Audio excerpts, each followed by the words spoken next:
Hello, everybody. Hello. Hi, guys. Hello. If there is any audio issues, please let us know, as I had to update OBS and a lot of the things got all mixed up here and there. Oh my god, I loved it. Technology is fun. Technology is a journey.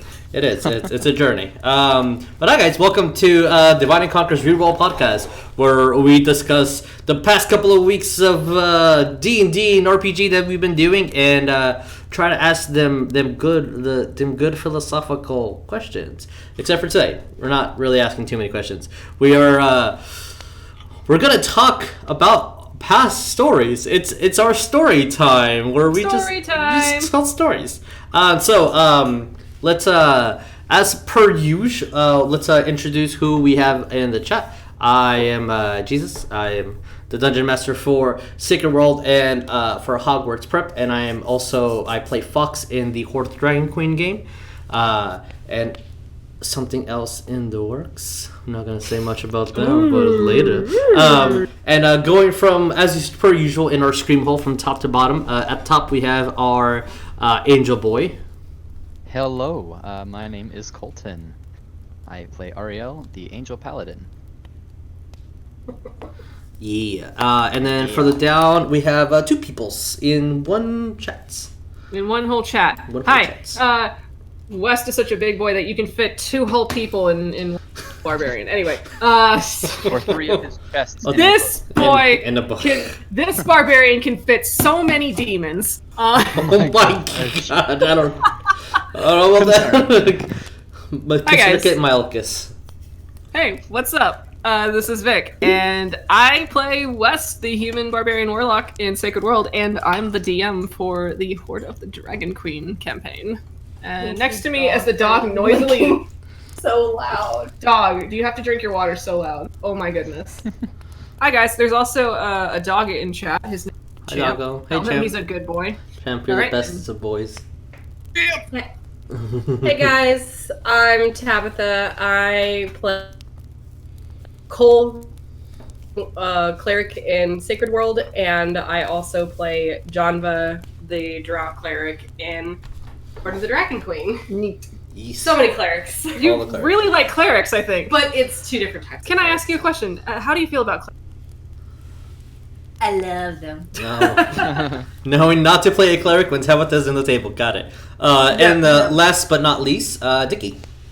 Hi, I'm Dickie. I play Orc-Death the Mighty, Dwarven Fighter, and I will soon be something that's in the works. Yes, I'm so excited. Oh, yeah. We're so excited. Yeah, we are excited. But we'll start dropping hints. A couple, maybe. I won't even give out the time frame, but I'm excited for that thing.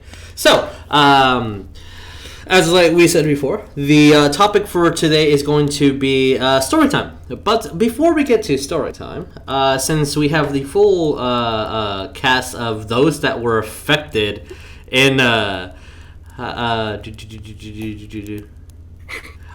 reading chat, but I got distracted. It's so large. Everybody's there. Okay. Oh, look, it's Professor. Yeah, this is Professor Chat. He he misses us by a day, so he re-listens to us like the next day over. So he's actually live with us for once. That's awesome. What?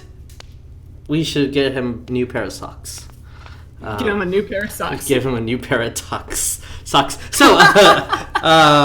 suck that sock. Since we have everybody that was affected here by the except for Orc-Death. Orc-Death is the sane one Orc-Death for is once. Orc-Death is the sane one at the moment. Do you guys have any questions? Depending on him to make decisions. Good luck with that. I mean, Orc-Death about to take charge. To recap a little bit what happened the Friday before, Ariel, Cole, and Wes all went into this library that is still unchanged from once it got taken over by the Drow to once it got retaken over by the Dwarves, with three very unaligned entities and gods but that all crave knowledge or magic.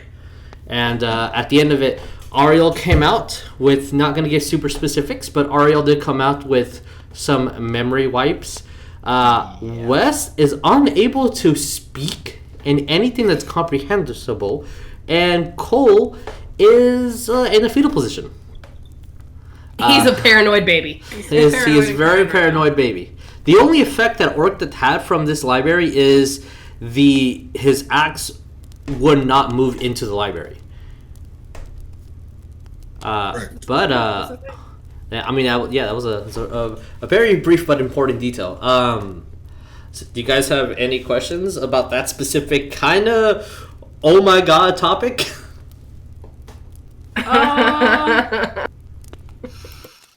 Oh wow. This week's gonna be fun. Yeah, Friday's gonna be fun. Friday's gonna be so much fun. Oh my god. My boy has to get his shit together. Because I know you constantly like to remind us that this is our real trip into the Underdark, because the first time we went, we weren't the correct level, so it's like, all right, let's make sure you guys make it around. And now we're at the correct level, and yeah, you're not pulling punches. The first time, I kind of like story wise, I threw a little like hook to give reason why you won't face so many things. And but also to give that oh my god fear, like there's always something bigger. The purple worms that just completely devastated the trading post and damaged a lot of things in the upper surface. To give you guys a little bit of a breather, the Drows knew of you and needed your assistance, so you had slight aid on that. But as soon as you got to the lower dark, just breathing was causing most of you guys damage. Yeah, that was oof. Yeah, so have fun as I dab off camera. Have fun, don't die. Bye. Yeah, I mean, Or just try not to. It's yeah. I did the stats for not the big baddie, but this chapter's big baddie. Be smart, yo. Yeah, Cause that's the key. Cause You have to be smart. You're asking Wes to be smart. Orc Death, I need you to drink twice as much as usual. That brain cell will kick in.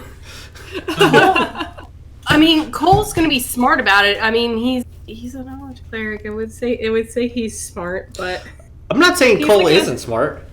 He just needs to get interpretation. I know. Here's my interpretation of Cole. Cole is basically like a he's basically like an undergrad English major who is doing his first term abroad. Okay. I know some of those. Damn it, you're right.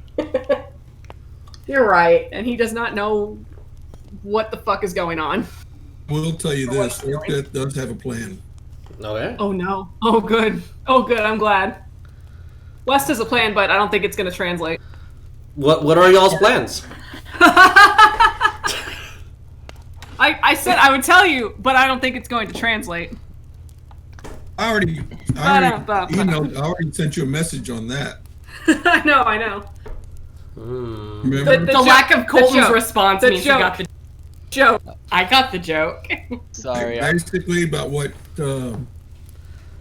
Ariel can do of his powers. Yeah. Which power could you use in this situation? Well, we'd have to figure that out when we get in game. Sorry in advance if I am distant tonight. I am still kind of juggling my studies for finals tomorrow. So Be a smart boy. yes, He's smart. but about that, Ariel, I'm trying to play true to him. If he just had his memory wiped to an extent, he's not going to immediately be like, oh, I need to use my healing magic on myself because I lost memory. No, he's literally just confused at the moment. Wouldn't he want to understand what Wes is saying? He's thinking about that. That's why he kind of asked the party, you know, is this normal or what is wrong with them? before he was punched / slapped by two very angry dwarves.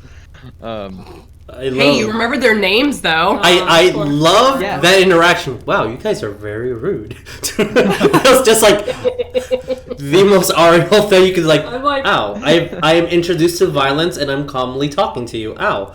I'm very much reminded of like our first encounter with Ariel and how he just never said a word to West while West was trying to hold a conversation and through that entire mine. Yeah. That was fun. Yeah, I mean, I'm thinking about it. It just depends. I know that people are dying, and if that kind of piques Ariel's interest before he can decide that there is something wrong with West and that it could be healed by his magic, then he'll go to try to fight the evil, the most imminent threat to them, before finding out, who the babbling madman is to his right and who the terrified little tiefling in the field kitchen is. Yeah. Ariel's just like, well, I walked into something. Yeah, he's like, Oh, okay, God. these are some very weird people, and this is a very strange place. But look, there's some people dying, so I'm gonna go and help them first. To be honest, I'm curious to know like if the way how Ariel is about like Cole when he has his memory, if it's gonna be any different than how he is now. Yeah, I was actually thinking about that Friday night when we were playing. I was trying to figure out how I would interact with Ragnar and Orc Death, and now I was just like, wow, that was really rude. Like, how dare you? So You just rude. met me, and you're already slapping me in the face. How uncivilized. But I think, because Ariel had a hard time, and he still isn't used to Cole, but he had a hard time when he first met Cole. So I think he's gonna probably revert a little bit to that, and he might give Cole a bit of a cold shoulder. He'll still help because that's his main thing. That's what a paladin does. Yeah. He's a holy Gotta be angel. a He's not pal. going to just not help someone in need. He's going to do what he can, but I think until he gets his memory back and realizes who you are, why you're here, then he's probably not going to talk to you very much. Well, I mean, I also wonder how it's going to be too, considering the fact that Cole does walk around and he does have. I'm not saying it's a big, but it's a necklace that has Farlagon's symbol on it that he does wear. That's true. Yeah. So, And that might strike Ariel, but if you use your like fox skulls or things like that, then that's really gonna trip Ariel out now. He's gonna be like, oh, "What?" witchcraft. Spirit Guardians may be a thing, but don't forget also. I mean, because Spirit Guardian is a radiant. I mean, for him it is a radiant spell. Yeah. Yep. So. This is true. This is very true. He has a few range spells, but my boy's mainly a nerd. Yeah, I mean, Drop an the AoE and whole- run. the whole memory thing is, when you said my memory was lost, I was like, oh boy. I was like, because I was looking at my timeline about how long I've been wandering and where that would put me. Because if it was a certain extent, like if it was further back, then he could divulge some more backstory on accident. It's just enough to be annoying.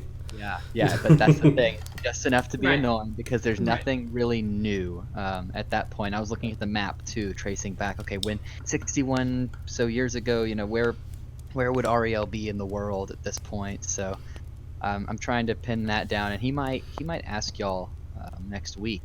Are we in so and so kingdom? And obviously y'all will be like, what the fuck? What the fuck are you talking about? No. Depending, I guess, on the kingdom and whatnot, and I guess it all just depends on Is how Cole well. gonna push up his little to be like, well, actually. Pretty much. That's what I was saying. We tried. So Cole is the will actually kid in this conversation. Oh my god. we meet again, Ariel. Oh my god. Oh my gosh. What if this Damn whole it! Now I gotta roll time? up and. This whole time, Cole was just that gnome and illusion, and it's not until it gets dispelled by the tyrant do you guys notice it. What if? Oh, it's All you. right. Well, I'm rolling a level 5 guiding bolt. Oh man. Oh Yeah. dang! Now I gotta roll up an entirely new character. Man. Well, dang. Oh, gosh. dangity. Oh man, I think my biggest thing, because West has his own mission at this moment. Guess we're going to Whitestone after this, y'all. I'm not mad about it. I actually wanted to go to Whitestone, and I knew West doesn't want to go to Whitestone. West doesn't want to go north for very specific reasons, because he knows that there's a lot of bad shit north, so he doesn't want to go there. There's So there needs to actually actually be- quite a few things conglomerately in one location up north that is very interesting. Yeah, I and can West say. doesn't want to go north. No, north. And after reading what Ariel read in the library, I mean, he doesn't remember at this point. But That's if he actually ever true. does You don't remember what you just learned, which is Oh, even God. more of a kick. Yeah, Oh, yeah. Man, I good mean- thing Cole was the one who had to do basically everybody's homework. And remember, Ariel doesn't have any of his stuff on him right now. All of his weapons and things he gave to Laz, because Mhm. most of his stuff's in a bag of holding, all his magic items. Oh Lord. So, I mean, he'll probably, if he looks over to Laz and sees his... I'm thinking he has his name beautifully embroidered on the front. he probably would have had the glaive But before. he recognized his name. So he... Yeah. yeah. But Ariel is very old. I'll try to get my stuff back from Laz. That's something I'm gonna have to deal with next time, Yeah. too, is I don't have... You'll have to I don't interject Dawn between her and her my- flirting, though. Oh, God, don't remind me. She's a little busy right now. Every single time we're A new ship happens. It's so weird. Yeah. Every time you guys What go is it to about the the dark a Underdark? new ship. Oh, What is it about this stupid place? I don't know. should It's all be done. It's romantic, apparently. apparently death and Well, torture is no, what was- romance. I mean, No, because I'm. it sounds like an average day to me. I don't know. Yeah, no. So West, now he has a reason to go north, and he really doesn't want to, but now we got to. But now, I don't know how long this is going to last, and I think the biggest thing for me out of the whole message, guess what? You can only babble. And I was like, how the fuck do I roleplay this? I mean, you're doing a good job. I legitimately went on my phone for a backwards speak translator, and that's what I'm using right now. Oh, I thought you could also do Sims talk. I could do Sims talk, but that sounds more like an actual language. I wanted complete fucking Oh, nonsense. That's true. That's true. All right, that makes sense. You could do the Animal Crossing talk. If that is how Wes speaks, that's probably honestly terrifies me. yeah. It would be. Let's be honest. Oh yeah, he sounds like the cranky villagers. It would be Yeah. very terrifying. Not gonna lie. Oh man. Great. And He sounds like a cat trying to talk. He does. He does. Oh, lordy. So that was my only little question for you guys. Do you guys have any for the DM at the current? My usual still stands of, hey man, what the fuck? Yeah. You guys wanted to go down. And things are Hey, happening. we did make that a point to go down. That's on us. You do want to go down. How? Aurea didn't go down. That's why she's back in Fangwood. Aurea was a smart one. Aria's safe and sound, I guess. Aurea's back in Fangwood, like her bullshit alarm's going off. Like, what are these idiots doing? I mean, think I know these Orion's boys. bullshit alarm went off the second we left Fangwood. And it probably hasn't stopped going off. She's just putting can't that on sleep anymore. snooze now. Just like puts the phone on silent, turns it over. This group in a perpetual state of bullshit. Yeah, right. It's just, I'm not gonna lie. You guys have been probably the most chaotic group I've ever DM'd. Oh really? Yeah, That makes me wow. very proud. Thank you. Hey, chaotic good. yeah. Oh shit, West is chaotic good. Like the chaotic trunk. The Hogwarts prep group. They are. They have a plan. They research it. They study it. They go get anything they need before they go. They prepare and then they go tackle that. And I'm like, wow, you guys are freaking They're nerds. You get. Well, I mean, they're all students from Hogwarts, so like. I know they're all guess students. It makes sense. It makes They're sense. all, and I think there is not a dumb character in like stat wise. Nobody is dumb. They have a 20 intelligent individual in the group, and like, oh my god. Sonya Nerds. scares me, and I feel like she's going to rule the world one day. I mean, she knows.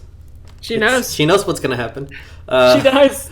Ariel tried to be like that for a while, trying to have a plan, and we have a list of goals, and we just tackle one at a time. He gave up on that pretty quickly. I'm sorry if West rubbed off on you. I was gonna say, and then Wes appeared, and And then West happened, and then now everything just.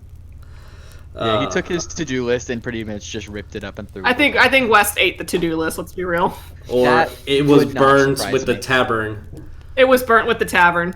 Yeah, that's Ariel. Because like in the Holy Thunder Force like little prep campaign to get all the ducks in order before we actually like started doing streaming for realsies. Like that, because Colton, you were in there, and you were also like a holy character. You were a cleric. Yep. You guys weren't as chaotic either. You guys pretty much had an objective and did the objective. Here, it's like, all right, guys, the world's pretty open. Where do you want to go? Because like the second you guys go there, you're gonna go somewhere else and decide to do a different thing. So I need to have 20 backups around that region. Oh yeah. Yeah. So how do you feel about that, DM? Me? How do you feel? Uh, That just throws themselves head first into a pot of boiling water.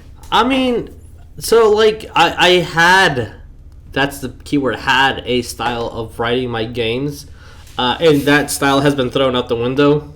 Yeah. Of just prepare for what's happening.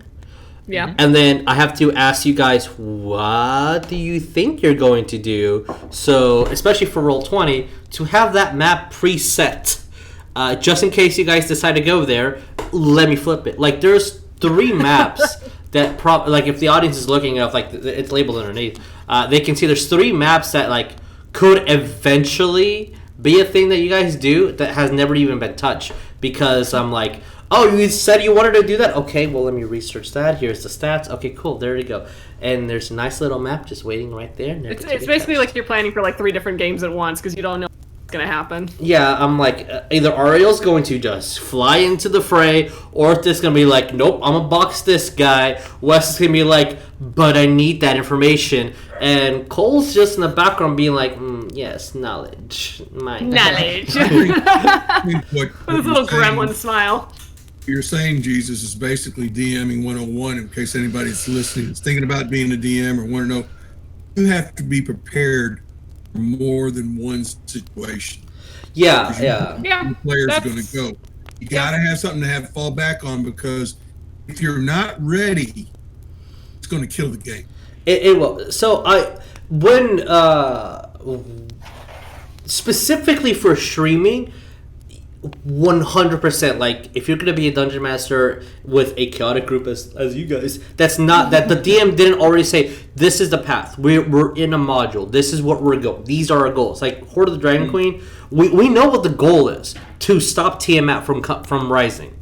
Like, the players needed to, the characters need to learn that, and now we have a, like, this is what's happening, we really need to stop it.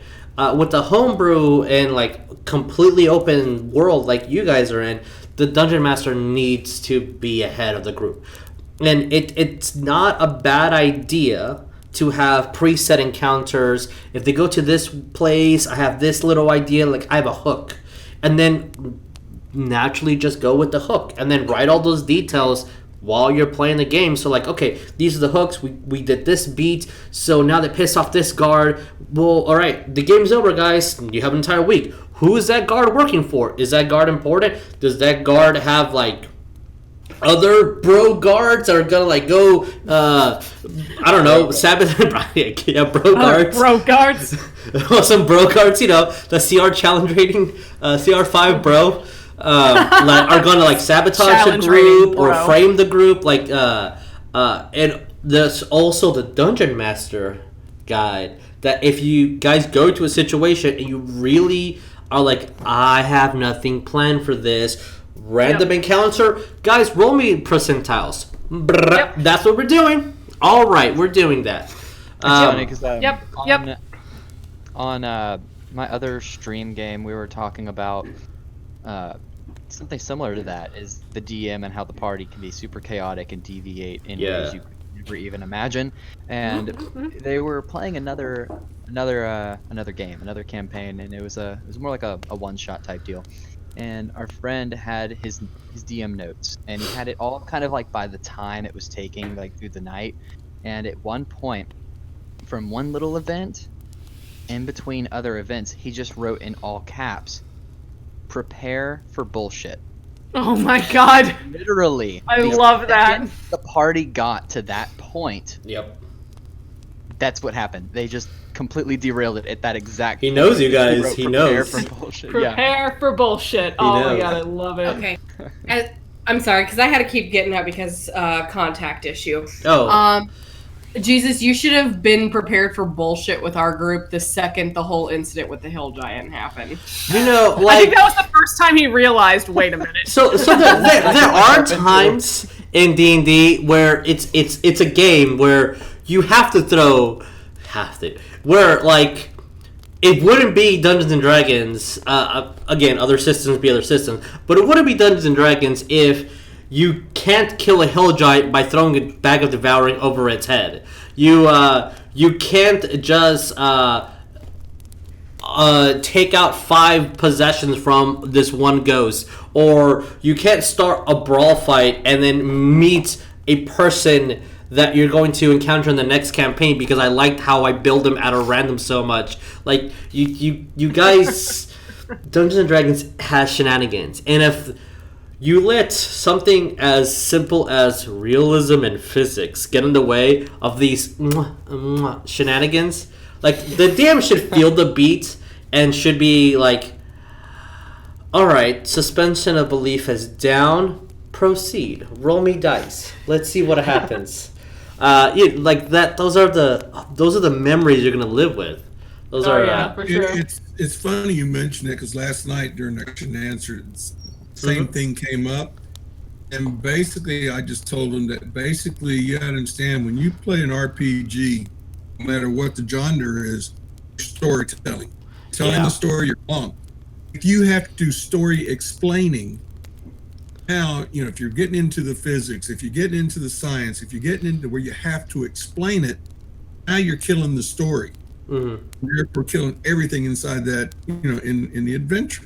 Yeah, and if that works for your party, if that's what you guys want to do, because I had a player like in high school who he was like, and he didn't do it to stop the game. He just did it to himself on his own end. Like look at the players and like, oh, so if I jumped this high, my number was this, and my weight was this. I actually jumped 17 feet. And like he didn't do it in a way to like stop the game or to be like, actually, he just did it to himself because he liked the math. So like you could do that. Just don't let it stop the progress of the game. Well, how do I know if it's stopping the progress of the game? Communication. Talk to your players. If your players don't like that, then they don't like it. If your players hate role playing and only want to do math and throw rock dice, then do that. If the DM isn't comfortable doing that and like, well, I do want to do some little bit of role playing, then open the communication. I hope that our communication airways are open where we are all discussing like, oh, I didn't like this from that game. I've had some players be like, yo, this happened, I didn't like it. I'm like, oh, I didn't notice. Why didn't you like it? Cool, I understand why those reasons you didn't like. Let me not do that. Like, there's specific monsters because of phobias in the Harry Potter group that you will never see that are actually kind of important creatures in the Harry Potter universe. But we have a player who has a phobia of that thing, so we're never going to use them because there's no reason to. I feel so bad with my Lord of the Rings one shot. Oh, it's fine. It's fine. We powered through it.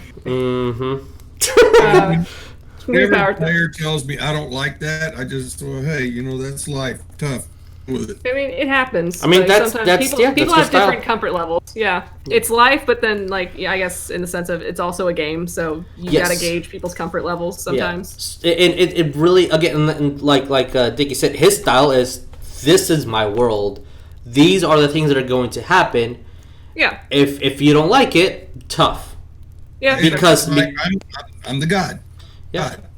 Yep. And God doesn't take sides; He just lets it play out. Yeah, and that's because I've had this has happened to me. So like I think my style is which everybody's will be.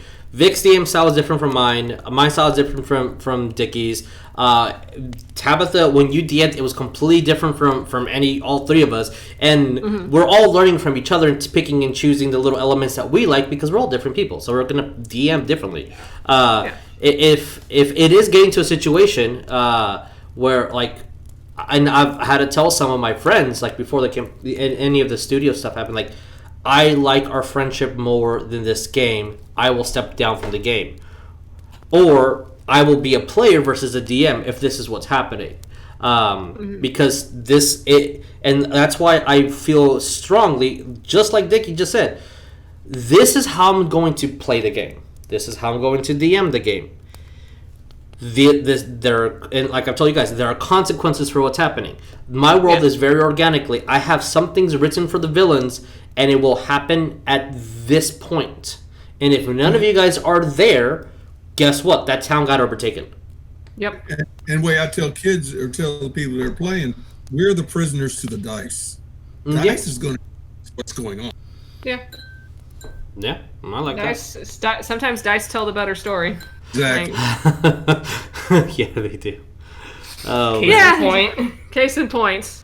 And I mean, hey, sometimes your barbarian just happens to throw a rope 30 feet onto a hill giant. So yeah, sometimes it'd be like that, yo. Sometimes it'd be like that. Oh, man. All right, so do we have any specific questions about the world before we go into story time? About the game? I would say, since I only have 2 players with me, do y'all have anything for... I do have one thing.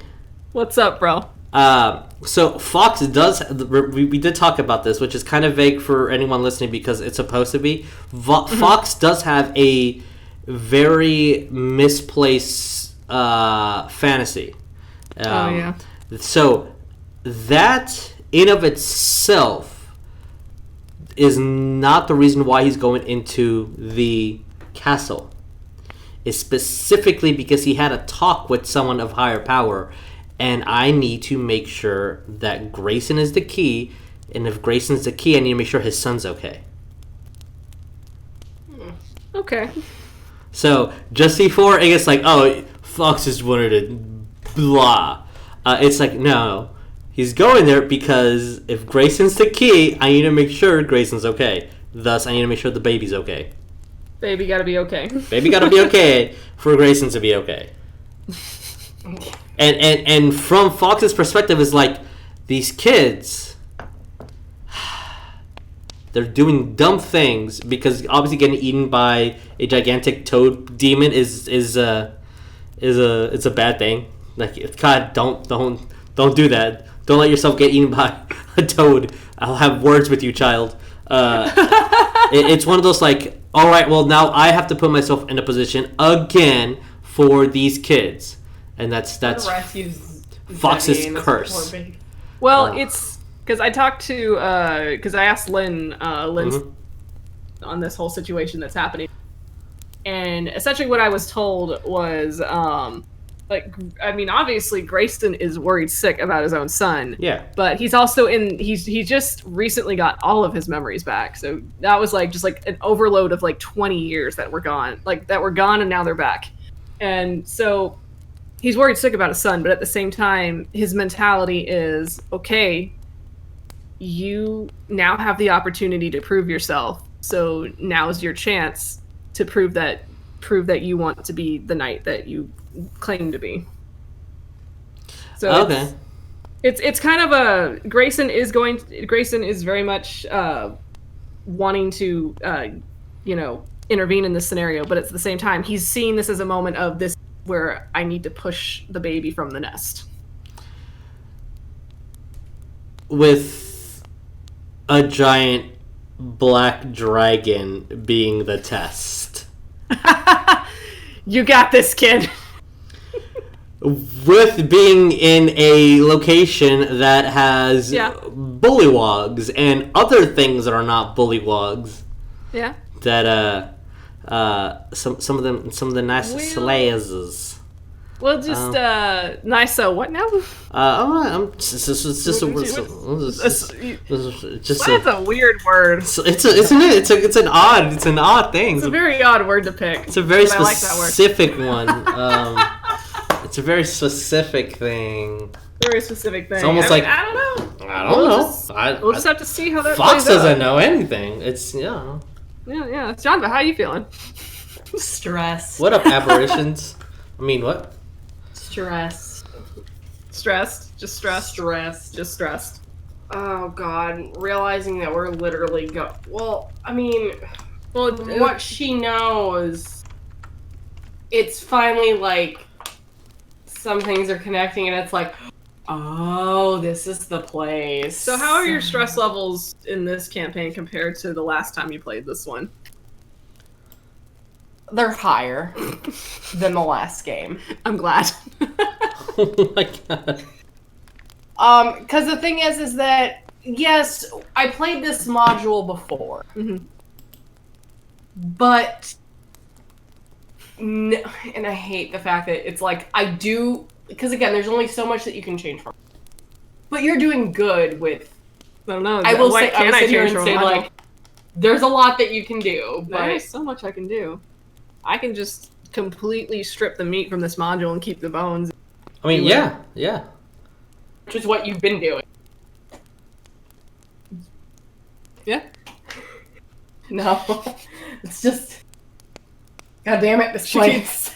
I need you to know she keeps looking at the ceiling like for a prayer as she's recalling this.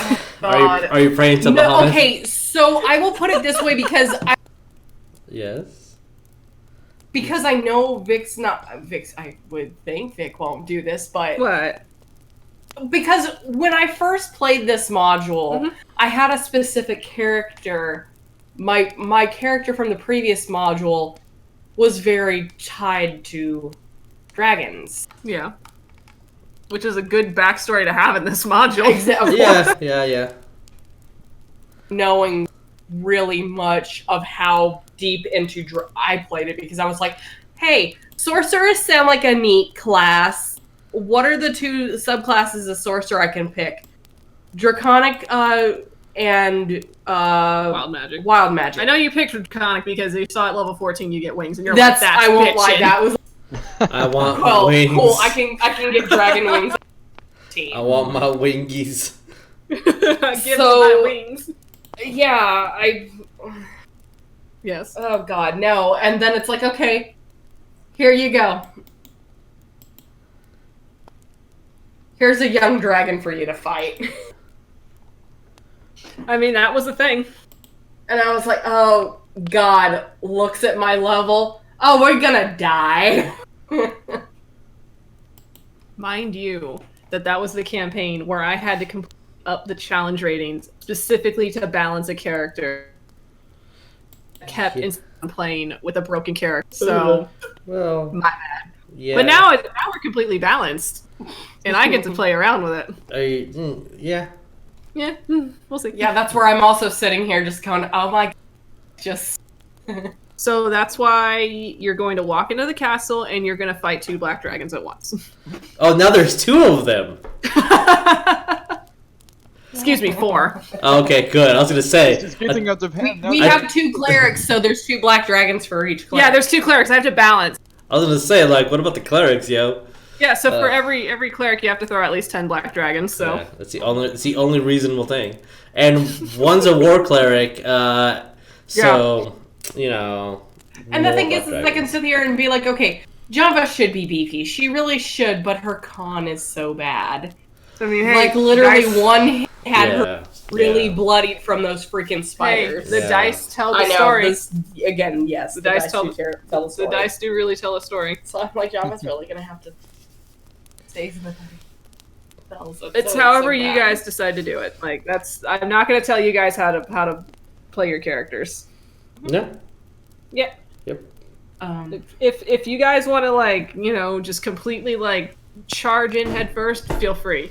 If you guys want to sneak around and find an angle, that's also fine. If you just want to nuke the castle from space, that's also fine. Do whatever you feel you need to.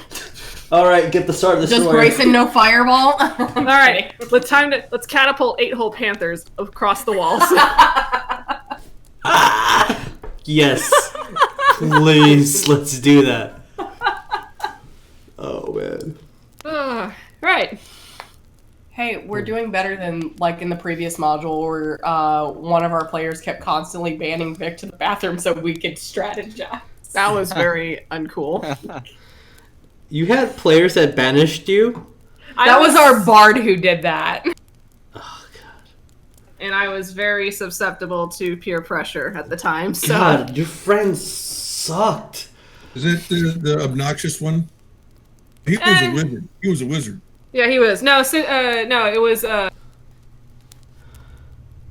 Yes, it was No, kind of... You all go, but it's like... I only went because they actually had to go to the bathroom. All Thank right. you. But the last 2 times, that was everybody harping in, so just FYI. So Everybody that's- joined that bandwagon. That's how I feel. Well, not feel. That's how I felt when I you guys are being really quiet. You use this opportunity for the DM having a small bladder to strategize. I'll accept this. Everybody, every dungeon master has to go through that at one time. That basically the players control the game. Yeah. We all have to do that at least once. I need to draw attention to the chat and say that Fireball are basic witches and Grayson anything. Fireball is a basic spell. It's a pretty basic spell. Yeah. Excuse me, delayed fireball. That's where it's at. Either way. It's a pretty basic spell because you can crit on a firebolt and get the same amount of damage out of it. Sure. So, I mean, yeah, I guess. So I have a question for the DM What as up? well as kind of for the party. What up? So, if we all do decide to go to Whitestone for our next adventure, once we're done with that, we would be going down south to Absalom. That was the plan, to rescue or find Carabao's mother. Yes. yep, that's the plan. So, that's a really long journey. Yeah. It is. But my question is to Jesus. Yeah. If you know, how long of a journey would it be from Absalom to the area that Ariel is familiar with between like Thuvia and Osirian? Ooh. Let me get a map out. The Arabian Nights. Yeah. I know, I saw that. And I was... I find an interesting map. Let's look that B up. Map. And this is a guesstimation as well because game. Due to as I'm doing math, you guys can chit chat. Like, would the party be like on board with doing a detour to the next continent? I will sit here and just tell you right now, Colton. Cole is fine with going anywhere. If you guys want to go to Absalom, he's gonna be like, Oh, No. okay. Right. That's It's just 420 he's from miles. Absalom, Oh. and it's not a bad thing. It's backstory stuff. He's from there, and it's for the lamest reason ever. Oh my gosh. I will say this: if we are successful in getting Reefer out of there, that might be the last adventure Orc Death will be with the group. Ooh. Oh. I love having a revolving cast. It's fun. And Reefer. 3. Yeah, I mean, I'm excited for Reefer to come back. There's this. Oh god, 2 barbarians. Yeah. I'll get with you on that. But what I'm thinking, so prepare and tell me what you think, and then we can move from there. Yeah. No, I had that in mind. If that happens, what will we do? And there is going to be some good storytelling on the way to find Reefer, and Reefer be like, "I am back," and then that's all I can say. Oh god. There will be character growth for Reaper to have a reason to stay with the group. That'll be interesting. Yeah. I'm afraid now. That dividing by how many you guys can do in a day at the average. I will say one other thing too. What's that? If Cole does not make it in the Underdark, Oh no.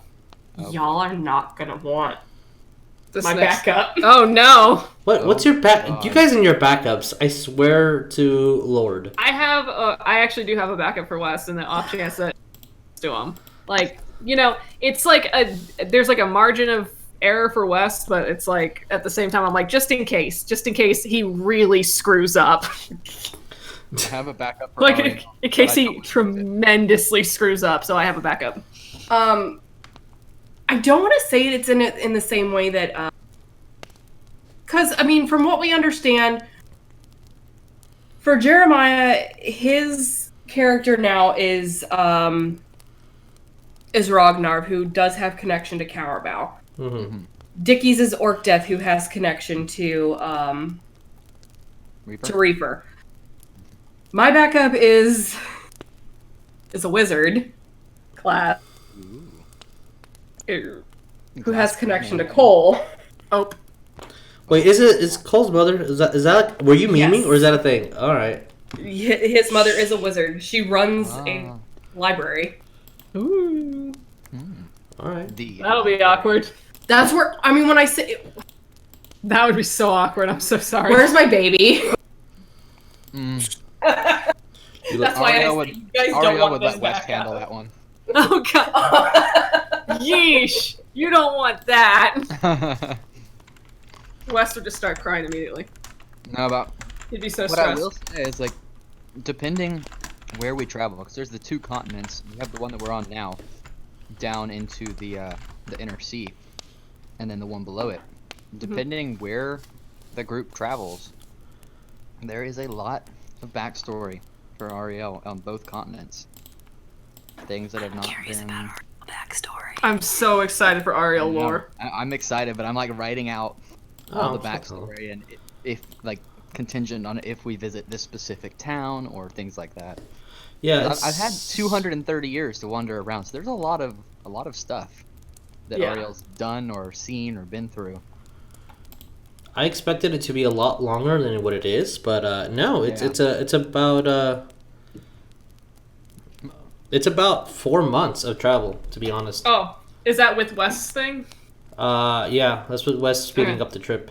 That's from Cool. Absalon to Thuvia Osirian, or is that the entire trip? That's well, taking with the boat being a little bit longer.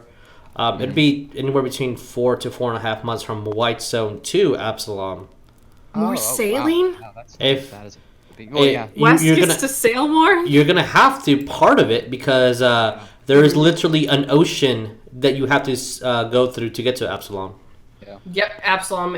And you did even mention that Absalom is the center of the world. Yeah, So- Absalom is considered the center of the world. Yeah. Yay. West gets to sail more. Yeah. so Yeah, because Ariel has things in. It was a Osirian? Where was it? It's kind of between them, like where that river area is. Because I'm running a blank on that specific one. I know in the heart of Absalom what the thing is, but Yeah. I will message you again. yeah, please do. About the Ooh, specifics. Because I'm running a blank on one of them.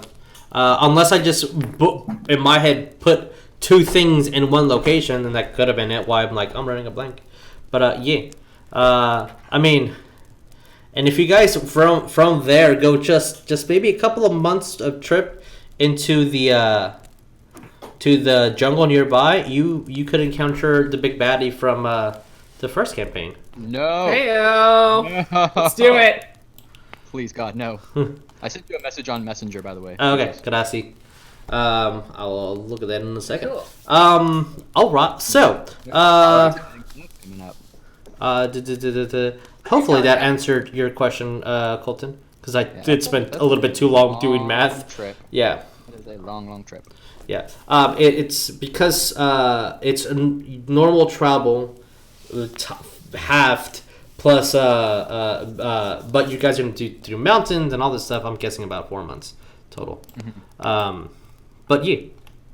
Okay. Yes. So I have some questions to ask all of you guys. Let's do story time. Story time. Let's start with the first one here. We're just gonna read from our copy pasta.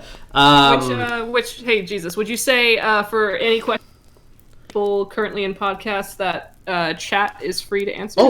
Yeah, of course. Please, the conversation is open. If you have questions, ask questions, and please type in your things. Story. If they have a story to tell, they can tell us a story too.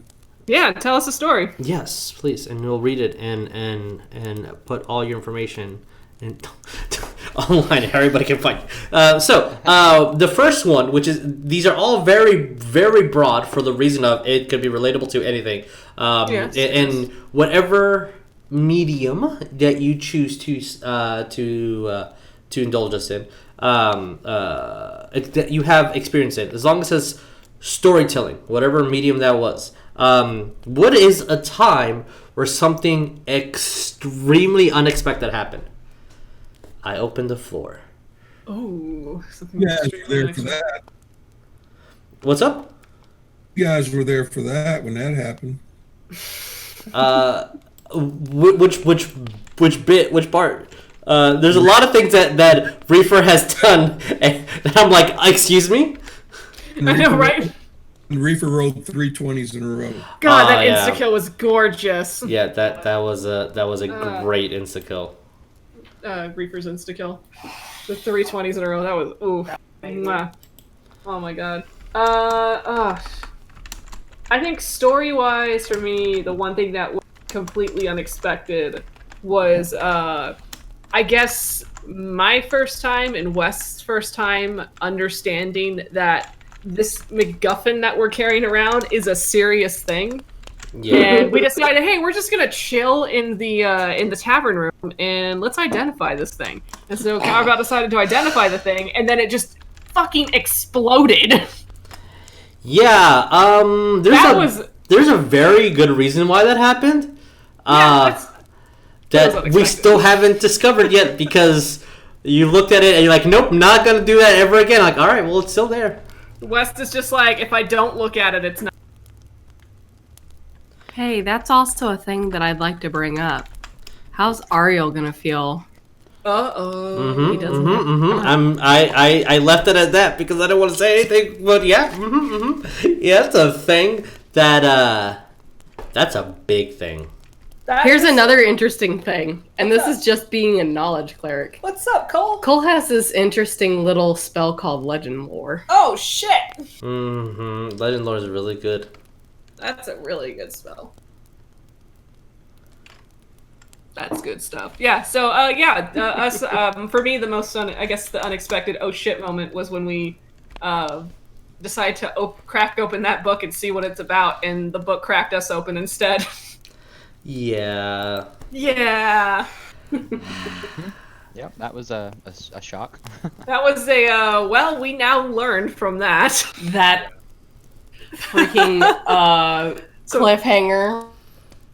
Kids being also in the real. Wait, what happened? Both of you talked at the same time. We remembered that the kids were in the room.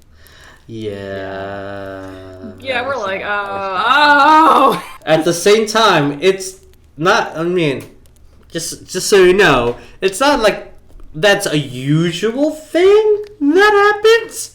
So, you know, usually when you identify an item, it doesn't blow up in your face.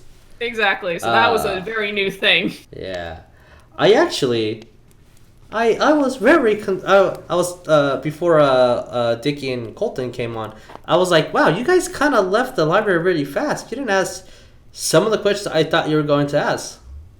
Yeah, so I didn't want to get greedy. This DC scared us. DCs were very scary. Yeah. Want to get greedy? Maybe on the way back. Oh God. Yeah. We'll stop in because he did have questions he was going to ask, but he's like, okay, I'm gonna do this and I'm gonna get out of here. And now you don't remember them. Yep, now I don't remember them. It was like a canceled sim action on Ariel. Like, Oh, Yeah. What happened? Much sadness. I really do hope Ariel remembers things, because that's gonna be really sad. if Ariel can't remember West, that will be very fucking sad. Yeah. And honestly, I'm not gonna lie. If he can't remember, Okay, all of his who friends are y'all leaving are. him. It's fine. like if Wes or if Ariel cannot remember who y'all are, I'm Yeah. gonna be honest. He's probably not going to stay in the Underdark. He's Yep, probably that makes gonna sense. out y'all. So he's gonna be like, I don't know who you are. I don't know why I'm here, but I have other stuff to do. Bye. So I If you hope don't he'll remember the remember. stuff you have to do. Yeah, just do you, bro. Well, the stuff he had to do 61 years ago, I guess. It's cool. Wes will just be horribly depressed again. Yeah, because if I'm If he doesn't remember, there's nothing holding him or tying him to y'all. And it's not like Wes can say anything right now. which yeah, that those are very possible things. Oh god. Yeah. I'm kind He's just gonna boop that dial and yeet the fuck out. Oh boy. Star Trek fucking teleport. But I'm kind of scared. Yes. there is a thing, Ariel, which I will say that in game, you do have some of your armor that you did not have 61 years ago. Yeah. That's interesting. So that's Yeah, a thing. I think Yeah. whenever he notices that, he'll be like, wait, how the fuck did I get these? Oh, wait Yeah. a minute. Yeah, for sure. Yeah, that's a good one. It's, Exploding books, man. Exploding books. Colt, do you have any sort from any? It doesn't have to be specifically our games, but anything in general. I was like, that's super unexpected. I didn't think that was gonna happen. Cool. Huh? You wow. Okay. You were just like really invested in that table for a minute. Do you That Cole? wood grain. Leave the wood grain alone, Cole. It's okay. It's okay, Cole. You don't have to count the wood grain. Fine. It's Cole. Do you have any experiences in any game that any D&D game that you played that were that's unexpected?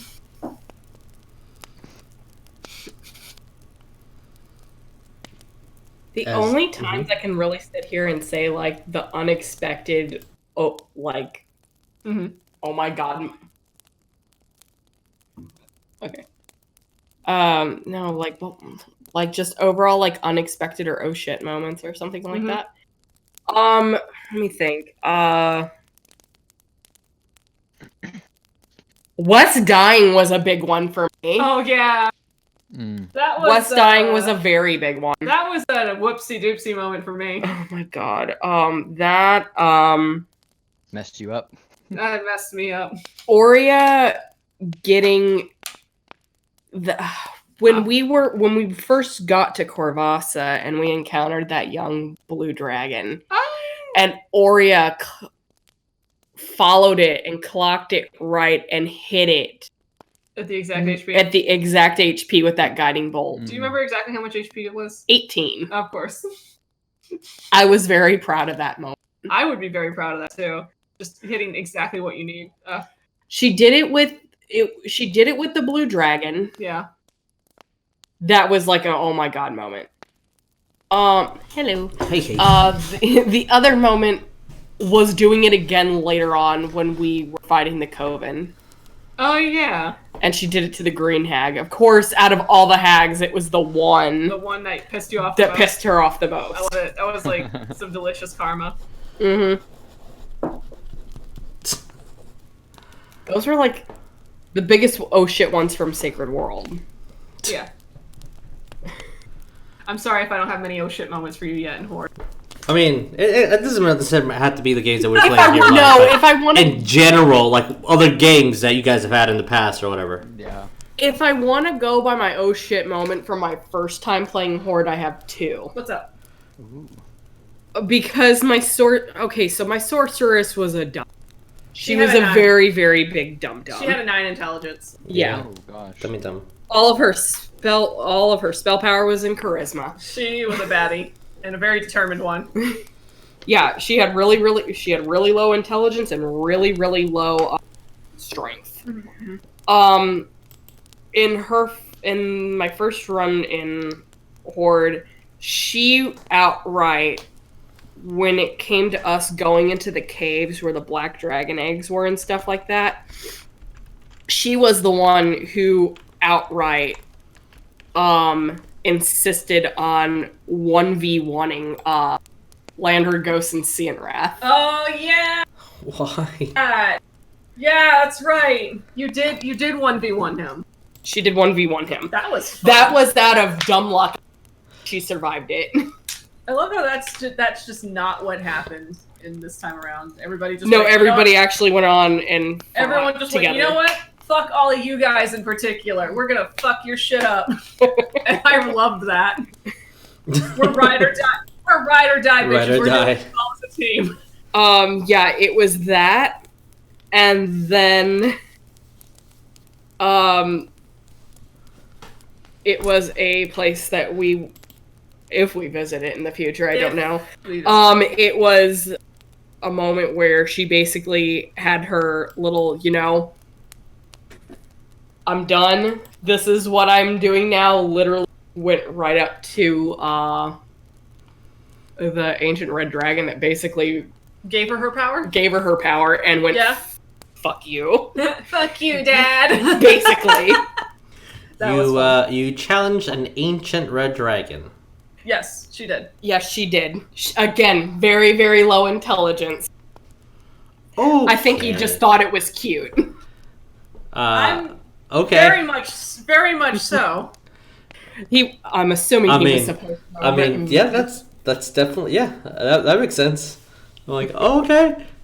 Did you live? Have fun, kid. I'll Yeah. go check on my other 100 kids that way. He was a butthole. Anyways, He was not a very nice no, he was dragon, not. technically. Yes, not a very nice dragon. I mean, he's a red dragon. Red dragons are like Are buttholes. They're the epitome of assholes. The chaotic. I'm gonna burn your shit down just for fun. And just because of that, it's one of the chromatic dragons that we haven't encountered in Sacred World, and Jesus is probably going to throw a red dragon at us next. Yeah. Just watch. Tabitha's gonna get extremely triggered. there is technically a red dragon in the world that doesn't like you at all. Yeah, this is true. Damn. I mean, I don't know if you guys remember specifically what that encounter was before he died, but the young red dragon was not happy with returning home. This is I remember that. Wes just said sucks fam and then smashed his head in. Yeah, sucks, bro. Hey bro, that sucks. Boom. That was actually a really fun fight. I was like, once Wes was in it, I was like, oh yes. I mean, it was a satisfying. I think you get the blow and kill on 2 dragons so far. Yeah. Yeah. I wasn't very fan of the You've had a lot of different games and experiences throughout the multiverse. What story do you have? Something that's just completely unexpected. They're like, wow, okay. Well, when I was playing Gamma World with my 8th graders, they had a situation where somebody got thrown in jail and they had to do a jailbreak. Oh, they I had love to figure out a way to make a diversion so they can storm the jail and stuff like that. So before they reached this town, they happened to found in a collapsed parking garage backpack that had plastic explosive in it that was basically highly unstable because of all the centuries it's kind of sat there. Oh man. So they decided they're going to use that. So they had to go all the way on the other side of town, the opposite side of town. Now, these characters that I made, that I rolled for these characters, and these kids played these characters out. Now these characters are in my book. One guy's a scientist, insane, and has a thermonuclear bomb on his back. He thinks it's his wife. And so him and another guy who was kind of a thief went to go plant the bomb, but they found out that the guard tower was right above it. They had to have a distraction. So there was just one girl in the group, so they got her to ride off into the hill and just stand there, try to attract their attention. Yeah. So the girl said, well, okay, I'll do that. So she goes there. She's thinking, wait a minute, I'm just standing there and they're not going to pay attention to me. So she decided that she was going to take all her clothes off and walk. They rode these giant dogs. Of course, Oh yeah. walking naked, kind of picking up flowers. The guards were staring at her, so the kids planted the bomb, took off. Once she saw they were done, then she took off, and it worked. Oh Oh my god. Oh my god. These are 8th graders figuring this out, too. Yeah, I was gonna say like. That sounds exactly like something an 8th grader would think of. Yep. I love it. All right then, that's a thing that happened. Oh man, that's a cray. Oh my goodness. Yeah, what I was gonna say. You got any stories? I mean, I don't know. I got a bit, I guess. I'm trying to think of one that's not something in the past. Something that's not something that's happened recently. What stands out to you? I think the most was the first time ever that because we had the 3 nat 20s as an insta kill rule. Yeah. The since beginning of me playing D&D, but it never happened because it's so gosh dang rare. Yeah. We were playing. I don't remember. It was a homebrew game, and one of our players was I believe a scythe fighter. So he was a fighter that just used a scythe, and we were fighting a gigantic centipede in some dungeon. Like it was the big baddie of that little section. I think it was just for flavor it was a centipede, but it was really something else, like a big beast. So he got 3 nat 20s, and he had a proning feat that if he used his scythe in a specific way or something, you can get proned. So because the damage wasn't enough to kill it, and the centipede specifically was like, well, it cannot be prone because of how many legs it has, the demon was like, all right, for flavor, do these rolls. And the fighter did, wearing heavy armor. We all expected it not to happen, and yes, it'd be like a big, massive hit. So for a couple of minutes, the demon was like, let me think about this. I have another story after this one. And the fighter pretty much had a running start and then slid Legolas style with the sight up in the air. I mean, on the ground, just long enough to get both parts of the legs of the centipede and slid down this colossal beast, tripping the centipede and causing all that damage. And I'm like, that's pretty ingenious. That was the first one. The biggest one, I don't know if I told it in. I think I've told this one. Where I was the demon, I'm like, we're pausing the game right now. I don't know why. We're pausing the game. Let me think about this. Let's go on break. Let's go get some food. The players were in a high level game, and I think they're like all level 17 or something. And they were in like some temple that had like legendary god artifacts, and the barbarian, I think was it, he found the hand of Vecna, and then decided that the appropriate thing to do once he learned it was evil was to throw it in the eternal flame. Yeah, that sounds like a barbarian thing to do. And I was like, I don't know how this is gonna work. I need to literally stop the game and see what would happen. At the end of it, luckily the story didn't continue after that game, but it was going to be something extremely catastrophic where pretty much just roll chaos effects on the entire world, because these are two competing gods right now that these mortals have interfered in their affairs. But that was the most what? No. Oh my gosh. No. Yeah, that was the craziest thing I've been at a table for. Oh my god. I think that reminds me, for random shit that a player just does that takes the game into an entire left turn you didn't know was there. I remember I was reading I think it was somebody on some form of social media platform who was DMing a game like designed for kids to get introduced into Dungeons and Dragons. Yeah. So naturally, they're running something out of Waterdeep because there's so much like flavor and like stuff that you can interact with there. So they quest down underneath Waterdeep. And this is like a bunch of kids that are like 8 to 10 years old or so. Yeah. And so they find the room, they find the bowl that has the goldfish on it on the pedestal.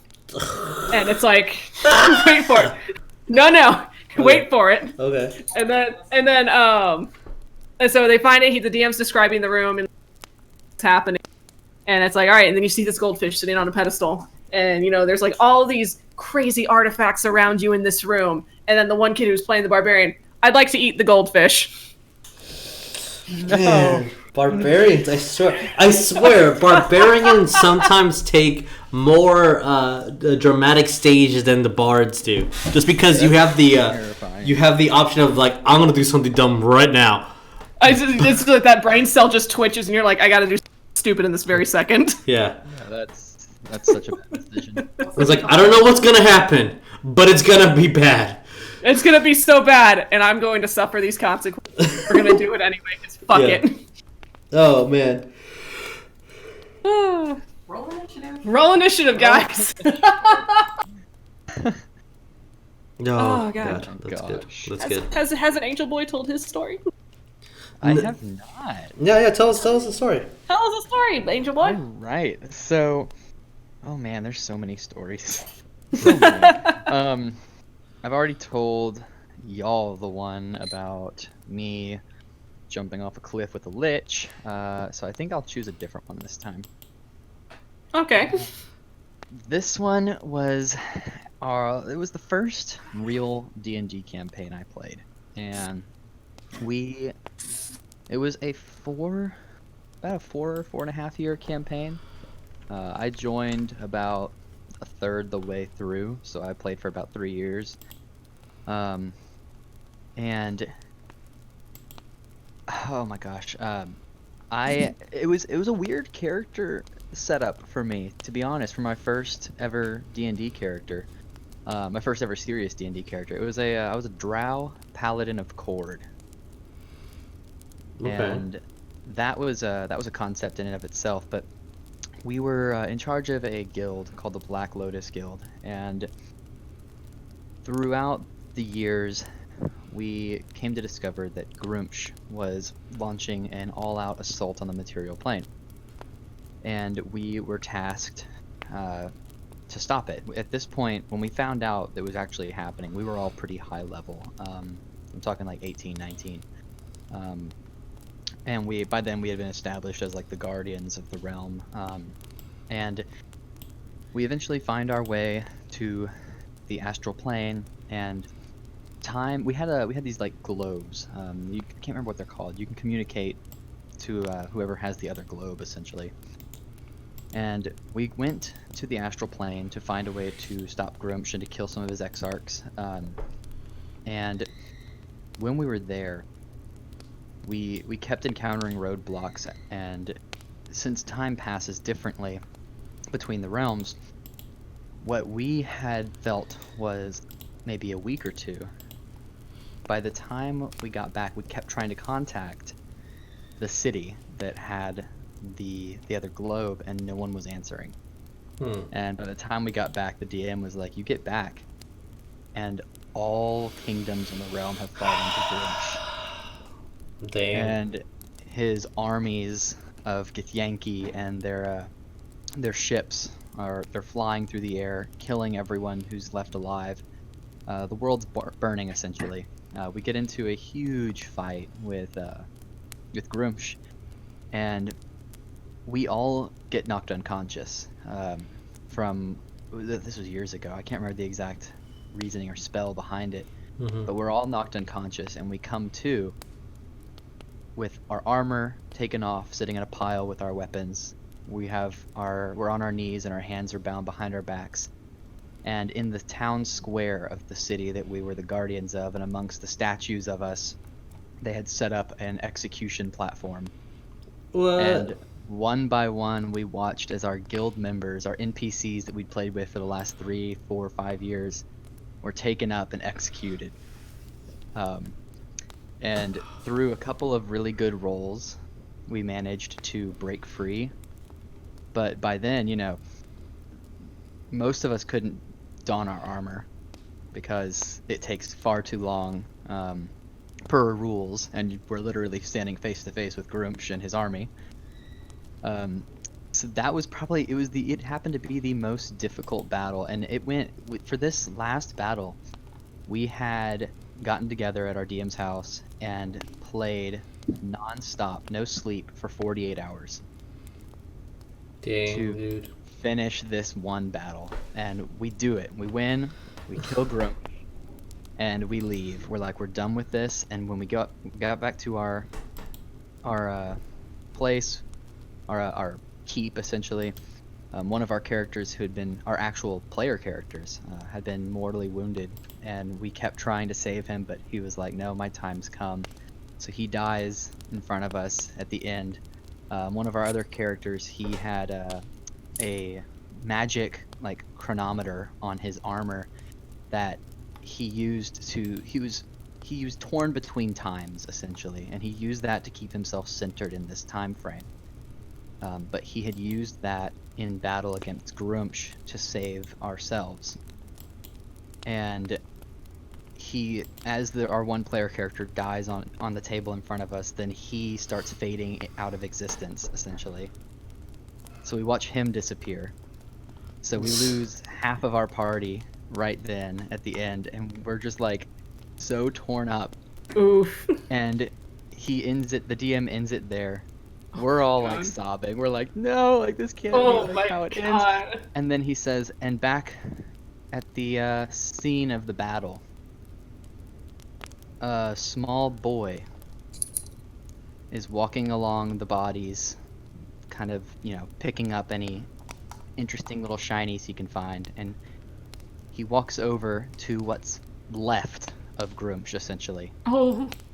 And a voice calls out to the child, and the child picks up an eye. Yes. And that was the end of the campaign. Yep. The end of the campaign. And I was like, you are kidding me. We all were just like, what the fuck? That's good. I like that. That's It was Damn. mind-blowing. Oh my god. Yeah. That's no. so Beautiful. It was like total mindfuck right there. We're like, this is insane. No way. No, this can't happen. But no, that was, oh my gosh, it was amazing. So good. But I think for Sacred World, an oh shit moment for Ariel. There's been a few. You're welcome. Yeah, thank you. There's so many. So many. I think the biggest for him was when he had the vision with the book, and in that vision he saw his god fall. Oh yeah, I remember that. That was the biggest shit, because You're like, oh, whoop. changed everything for Ariel. Because his whole plan, I need to gain power in this realm, get back to my own realm where I can fight her and take my place at the Seat of Joy. So he's been expecting this massive battle between him and his former goddess, and now she's almost out of the picture. She's fallen, and the seat remains empty now. And I'm just man. oh shit. Ooh, we've got chat here. Ooh. So, all right, so here from Professor Socks, let's see. The one and only time Titus succeeded on an intelligence test. Titus was not very smart. Intelligence was, for a lack of a better term, his dump stat. But in the moment, he rolled to an Imperial Guard lore check to identify a medal someone had had on display in their home, and had many negatives to the roll due to how old and obscure this medal was. I critically succeeded where the character with the highest intelligence critically failed. We joke that that happened to be the one book Titus has ever read. As somebody that's always failing intelligence checks, I respect that. Oh my gosh. Oh dang. Yeah. So, what else we got going on? Yeah. So we already went with the an unexpected moment. This one I will word it with a don't like don't be that guy. But like, oh, so John Smith, this horrible DM. But what? Tell me Put your DMs on blast. Yeah, put your DMs on blast. If it's me, go ahead, bring it. But has there been a what the hell did you just do? That's totally no. Why? Why would you? Yeah. No, why? From a dungeon master. That you're like that. I don't understand any part of the logic in any of this. What the hell? Have you guys experienced that from a GM or DM in the past? Most definitely. Oh, it sounds like because Colton already has a story. What's up? Colton's got it. What up, Colt? It was the first session or first game I played for the Edge of the Empire role-playing game. And at that point we had been playing for almost a year, I think. And I'm like a firm believer, you know, if one of your player characters can't make it, don't kill them off. Yeah. Oh. Or if they at least if they can't give input like on like keep them up to date on what their character would be doing in the situation, you know, at a during the exact time, I guess. But like I had been playing that game for a while, and I had my character had become Sith. His morality had dropped to like a 1. And if you're at like a 50, you're middle. So that just kind of like shows you where exactly I was. But from losing his best friends and things like that, before his best friend died, they had made a pact to create a new empire in the galaxy, which would be ruled not by the Sith, not by the Jedi, but by a new order that would kind of be central. This was years ago when we played this. And I decided, you know, my friend decided he would run the Gray Jedi branch of the Knights that we were going to create, and I would kind of lead the political spectrum, because I had spec'd really like put all my skill points into negotiation, diplomacy, things like that. And throughout the campaign, I'd found like a Star Destroyer crashed on a planet, and throughout the entire campaign, I had spent all my credits and all my time hiring crew and mechanics to repair it and get it running. And I finally did towards the end of the campaign, probably the last like 8 or 9 sessions. Had gotten the galaxy's largest Star Destroyer up and running with a skeleton crew because I couldn't afford any more. And I took Naboo from some diplomacy roles and being just a total bitch to the queen. Yeah. She's like, no, I don't want to join you. And I'm like, okay, fine, I'll bypass you and I will make an announcement to your people then. So, you know, upon a very good negotiation check, she couldn't like go against the wish of her people. So my empire started to form and it was all great. Well, then this was still like in line with the era of, you know, episode 4 and 5. So the Death Star was coming about. It was a thing. And when we found that out, we went to stop it because obviously, you know, an empire and another person wanting to make an empire is not a very good mix. So we joined the rebels and we tried this massive assault on the Death Star. And for the last session, which was that session, the assault, I had said, you know, hey, I want to stay on my ship. I'm not leaving my ship. This is the best place for me to be because I can provide support against like the Star Destroyers and enemy fleet essentially.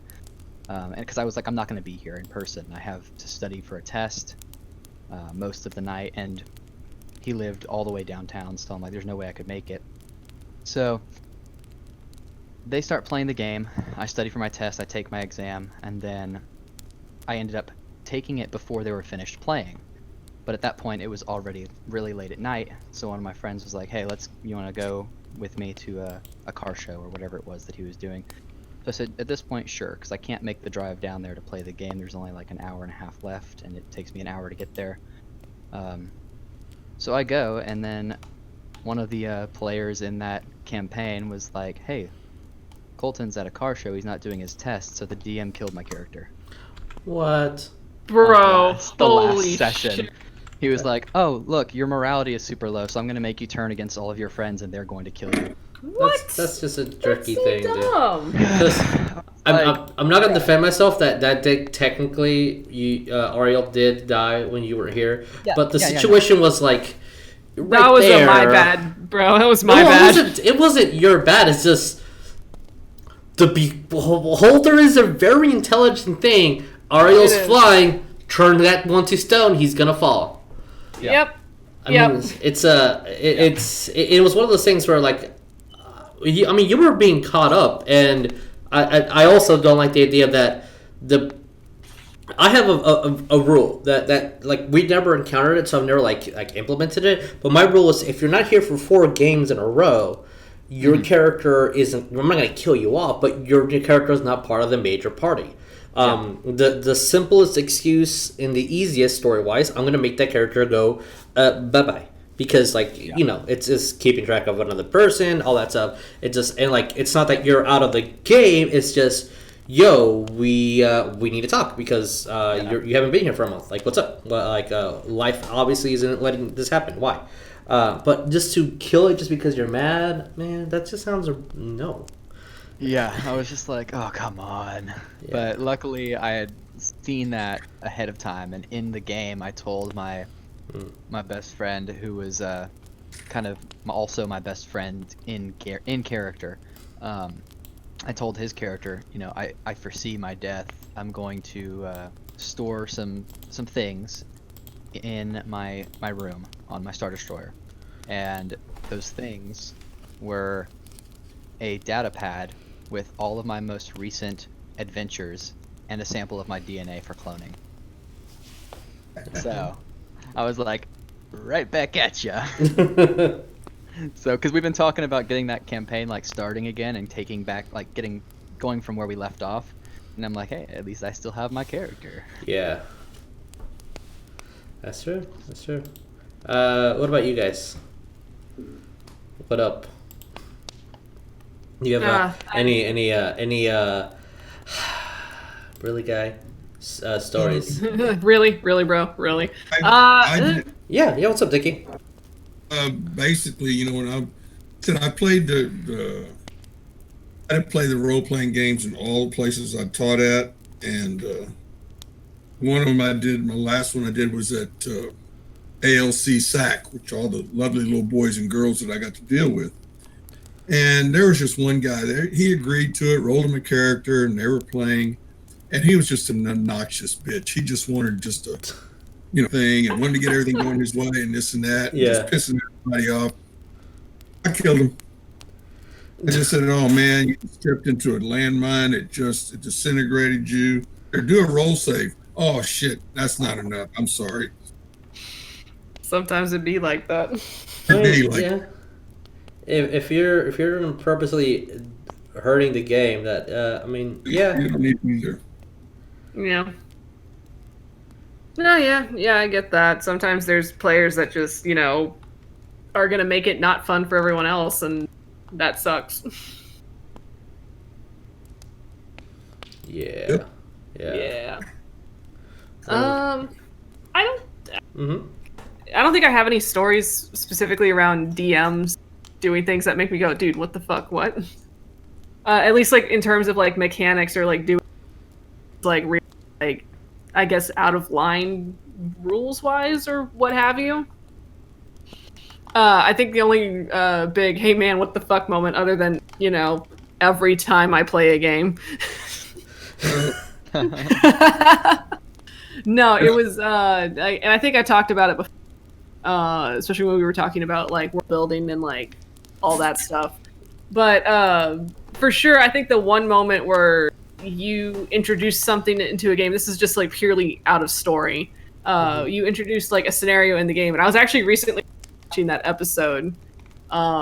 You can see me go through the 5 stages of grief in that entire minute you were explaining Dis's execution. Oh, yeah. And so I was like, oh, this is not okay. What the fuck is happening? This sucks. I hate this so much. And it's one of those things where, you explain, it's like, well, you guys had time. And I'm like, you fucking got me there, bro. We did have time. That's our bad. I mean, well, Yeah. Yeah. That was the thing, and that was, I guess, this is not going to be, it's not going to be sunshines and rainbows, and the story's not what you want. It's going to keep doing its thing. My biggest question I have to that is Get the hell over here. Stop yelling at me from across the room. Oh my god. She went to go do something else. Wow. During the middle of our super important podcast. Wow. I know. How dare you? look. It's fine. It's fine. Yeah, what's up? What up? What's your grief? We're just give me your grief. Tell me where I hurt you. We're just No, assholes my sometimes. biggest question on that. Yeah. What would have happened if Dis? If we would this- have so much more quests. What would If happen? Dis had survived in that. Oh. And what would have happened? Let me think about that really carefully. Because that has things. Yeah. I'm just curious. Would we have gone on pirate adventures or There'd be what? so many more. There probably would have been more pirate event. There is a storyline that never got touched because the only one that I can say that's not like game breaking is, well, I mean, everyone in this is shipped except for Fox and Dis himself had the broken key brand on their neck. Elsa has that on her. And most of the people that it would probably been because this was never going to be an NPC like a DM NPC. He was just going to be a person that had issues and had a ship that you guys could have used. There was a place where you guys could have done something, and like Lazy DM. Where it's like pirates. Yeah, it would have been a little bit geared towards pirateness, and helping free people. That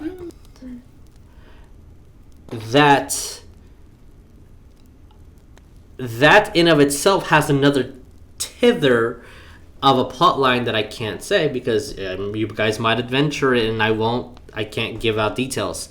Because I don't want to like lead you to a direction. I understand but that. there is, you guys can still reach that almost the same goal at the current moment with him being dead and where you currently are. That is not in the sea. Other than that, there's other questions that I'm sure you guys have in your head that I cannot answer.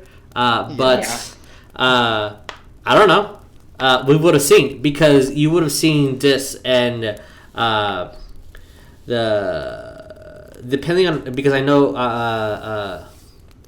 how he's being perceived a lot in the fanfics that I've seen of him. Excuse me. It's really Next not. time, my dude. It's really not how he was originally written. Something would have happened that he would have caused some damage to the party. And you guys would have had to encounter that. He has stats for a reason. He Oh boy. and his abilities are very contagious. And with two barbarians in the party, that could have been a TPK in of itself. Oh god. Yeah. That's true. Remember when fighting Dis? Remember that? Yeah, I remember the fight on the dock. So that's just a thing. And probably with that there would have been more information on like story purposes for the Sea Devils, like the inn. Maybe instead of you guys going off and facing against the dragon, maybe the dragon would have, like the black Draka, maybe he would have like taken more territory for the dwarves. Maybe the Sea Devils would have branched off more. Like if Orcdet was involved and Dis was still there, I can see more possibilities of them working together to brew more different types of ale and to like branch that out more. So there's a lot of things that could have happened. Okay. I like to just sit and think, even though it's like it's happened, it's just dead. But it's just like the little what if scenarios. Yeah, I think those Sometimes are. I sit here and go, Oh, sorry. No, you're good. No, because I was like, sometimes I sit here and wonder, what if Tin hadn't have died? What would have became of that? Oh, then that's another thing that's a thing, and Tin's dead. I'm just in that thing of like, well, they're dead. Oh well. Yeah. Okay, West. Well, it's like we have to move on. I know. Sit. I agree. If and butts were candy and nuts, we'd all have Merry Christmas. I mean, What's Christmas? I like butts and candy. Candy butts? What? Candy Where? butts. I mean, that tastes good. But yeah, it's I don't know. The only thing I can think for Tin is like probably Tin would have taken the ship and been like, "It's mine, haha." It's mine now, bitch. Yeah. And like just diss the middle finger as he sails away. Yeah. I mean. Yeah. Maybe. Yeah. But yeah. Does anyone else have a what the fuck story?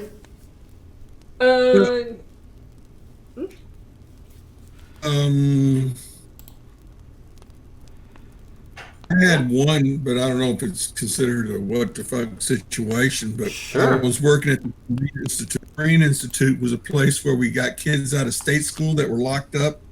Had to prepare them to get ready to go back to public school. Yeah. We had to deprogram them in their aggressive ways and stuff like that. Fun job. Sounds like it. Well, I decided I was going to play a role-playing game, so I gave them their choices, and they chose Boot Hill. They wanted to be cowboys, and I said, "Okay, cool. Let's do some westerns." So I rolled them up their characters. I put the sheet out. I had the town. I said, "Now this game, you can do whatever you want. You just decide what you want to do." And all the kids kind of looked at each other and went, "Okay, we know what we want to do." Guess what they wanted to do? Be gangsters. They went to rob the bank. All right. Yes, that's the correct answer. Yes. Okay. So Yeah. I guess habits never change. Yeah. I mean, Train robbery. It also not that he devil's advocate at the just to keep the conversation going. It's probably better for them to get their jollies out in a role-playing game and experience real-life consequences and learn using the mechanic of the game versus getting their jollies off and going and legitimately robbing a bank and going to prison for the rest of their lives. I'll tell you one thing: these kids forget it. They weren't going to learn anything from it. They were already part of the system ever since they started school, and they're going to be that way the rest of their lives. But saying that, kids in my regular classes, and to me, that really one thing the game did teach them is that life is a roll of the dice. You really don't know what you're going to get. Sometimes you could think. Like one girl told me, the one that played the main girl in it, she says, one thing I learned from this game was, how you think about a plan and, well, I'm going to do this and I'm going to do that. You never think about it not working. And rolling the dice makes you realize that before you do anything, you got to be ready in case it doesn't work out. Yeah.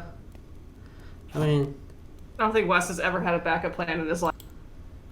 that's true. I don't. I have my thoughts on kids in the system, but that's for a different conversation at other times. Yeah. But that's neither here nor now. What about this, guys? What about a super boss moment?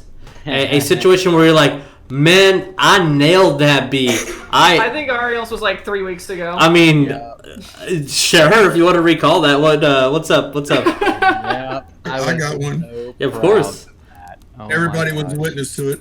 Yeah, 3 nat 20s. 3 nat 20s in a row. No, Reefer and the Spider.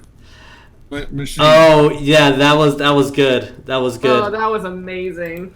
I did enjoy that. That was a good moment. Like, what is this? Oh, it's a challenge rating of 7. It's just Reefer and Laz. Oh, It was a good moment. I definitely enjoyed that. That was so wild. Oh my god. What were your thoughts during the whole process, Dickie?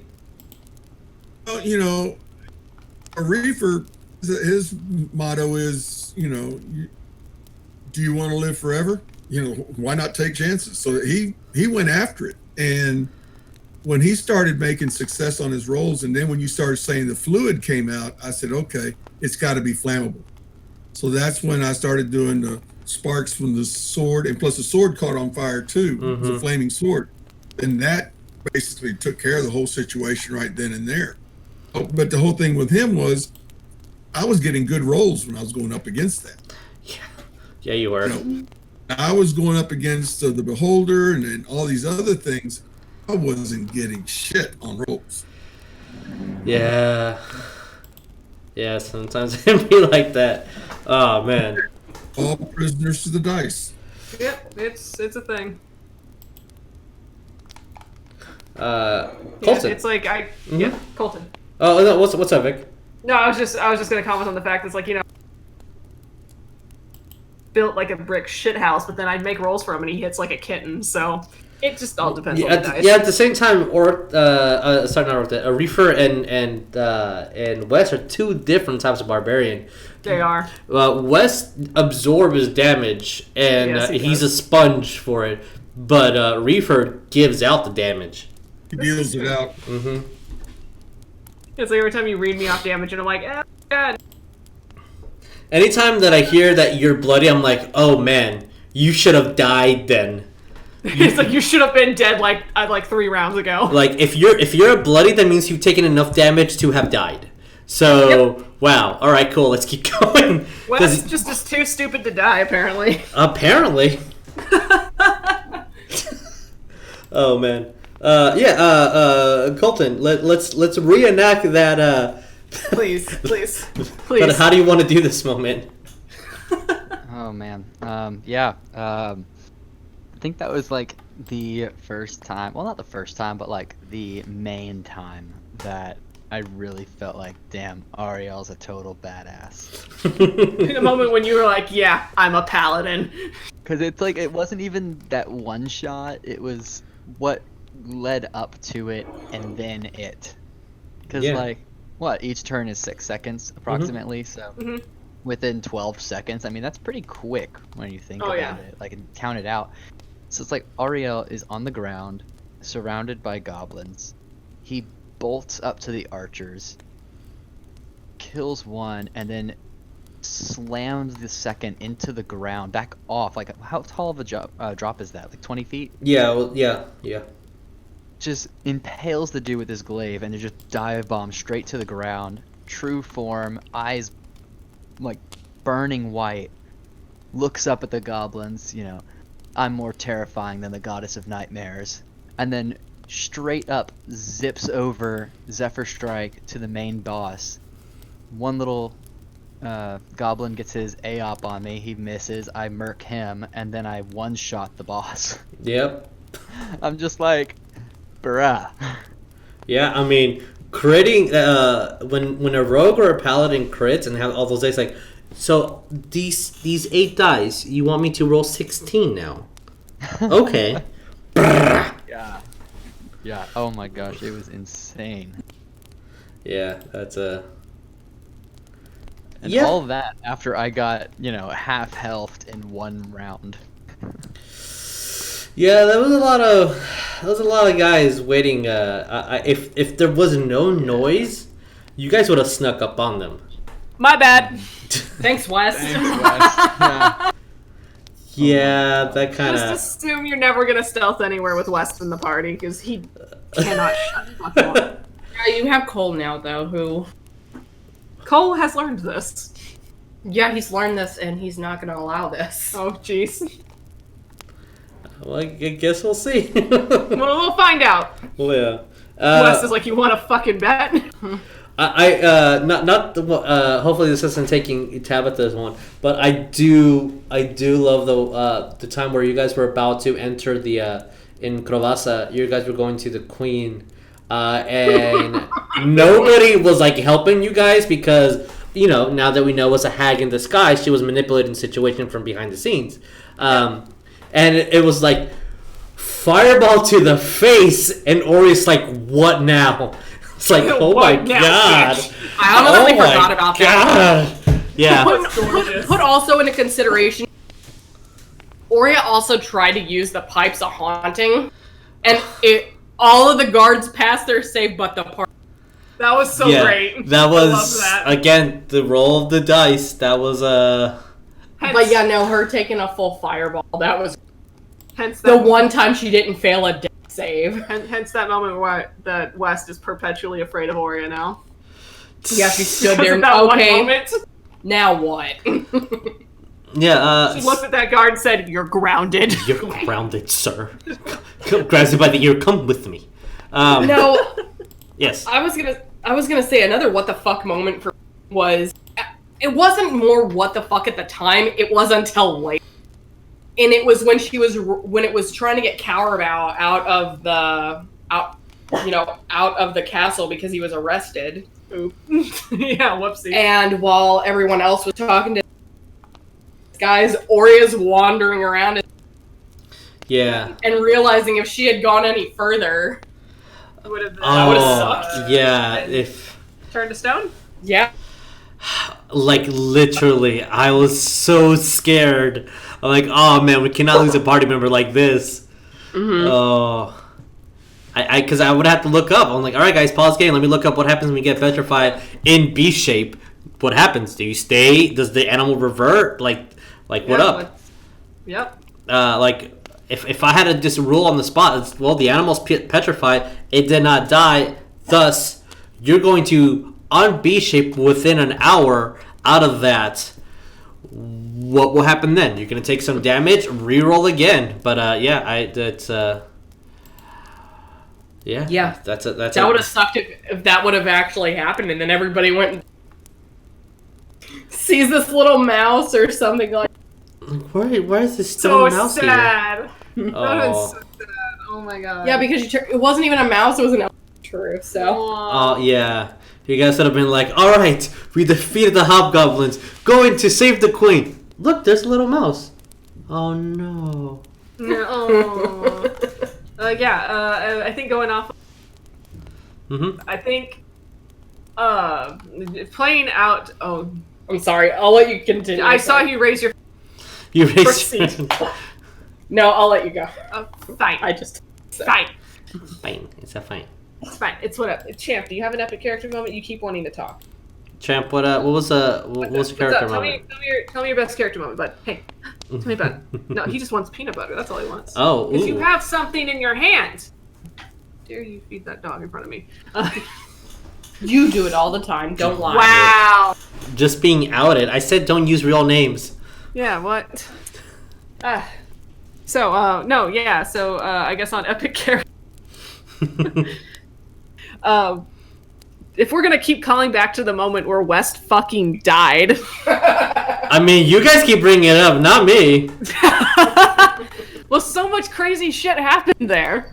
Yeah. Like especially West goes down, and then Cowrabow and Aurea immediately just completely decimate the shit out of the Hobgoblin guard. That nat 20. You're like, guiding. Drill that through your chest, and Cowrabow's gonna finish off the rest with just the cleanest headshot imaginable. That was gorgeous. I'm sure it Loved that. was. It Yeah. was so beautiful. Can I also add on to that too? Yeah. Props to Jesus on the voice acting, just smacking the fuck out of West awake. I was Oh. so scared. Yeah, that was a thing. That was amazing. That was a thing. Well, there's the reasons. Oh yeah, for and Ariel saw that. all of that. Ariel saw all of that. I mean, Oh my Teeniest angel noises. like you guys are getting closer and closer to unveiling information that I didn't think you guys at level 10 were going to unveil. So like yeah, but I mean, I don't know. It's Ah shit. I don't know. Oh man, I was thinking of It all character depends. moments. I'm trying to think of something for Wes. It was actually like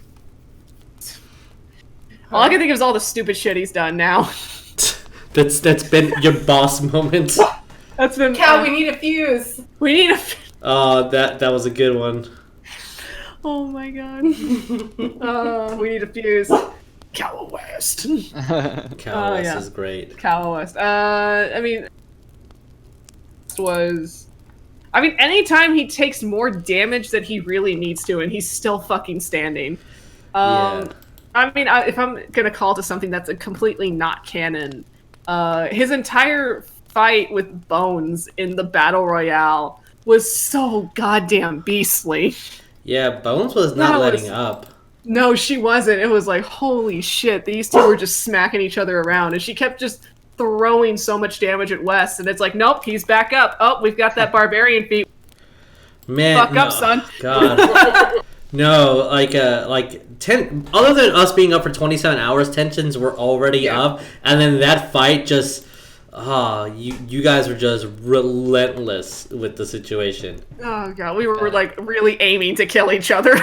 And then you just had a sneaky rogue invisibility. The rogue is what does it. Yeah, invisibility, stab. Oh. Do you live through it? Nope. I guess I win. Oh, I guess I win. Double tap. The damage resistance that barbarians get, though, is something else. Oh, they are unreal. Okay, so on chat we have Professor Sock saying, "I have a moment I wish to share. It wasn't a boss, but it was quite a combat encounter. Please share it, please." Yeah. Please. As we continue talking for the next 30 seconds to wait for that moment. Yeah, exactly. I'm trying to think of like a player situation where, like, man, I'm the boss. West passing a wisdom save. That's a good one. No, I know. Now that actually made me remember. I know one. Oh. When West was facing the two mind flayers and they threw psionic blasts at him, he resisted that shit. Yeah. And it's a mind flayer, so it's like, excuse me, he's not dead. Oh, then that's not worth our time. Okay. Dimension door. Okay. That man will turn us into paste. Let's leave. Yeah. There's also things that have been alluded earlier in the conversation about mind flayers. I'll let you guys think on that one. Yes. Champ, do you want to tell us your moment? You keep interrupting. Champ, what's your moment? Tell us the moment. I do. Back in 3.0, there was a feat called Quicker Than the Eye. Yes. And my very first character, his name was Doomby. He was this chubby gnome. Doomby. Doomby. Yeah, Doomby. He was a very chubby gnome. And a not so cool moment by the Dungeon Master, where essentially he kind of forced me to get my arm smashed and completely useless. Before that happened, we leveled, so like, I have this feat that I've never used, and that was the only time I've ever used it, and I felt like a BA, because essentially what Quicker Than the Eye is, you roll a bluff versus and they have to roll perception. If you roll higher, you can sneak attack right in front of their face.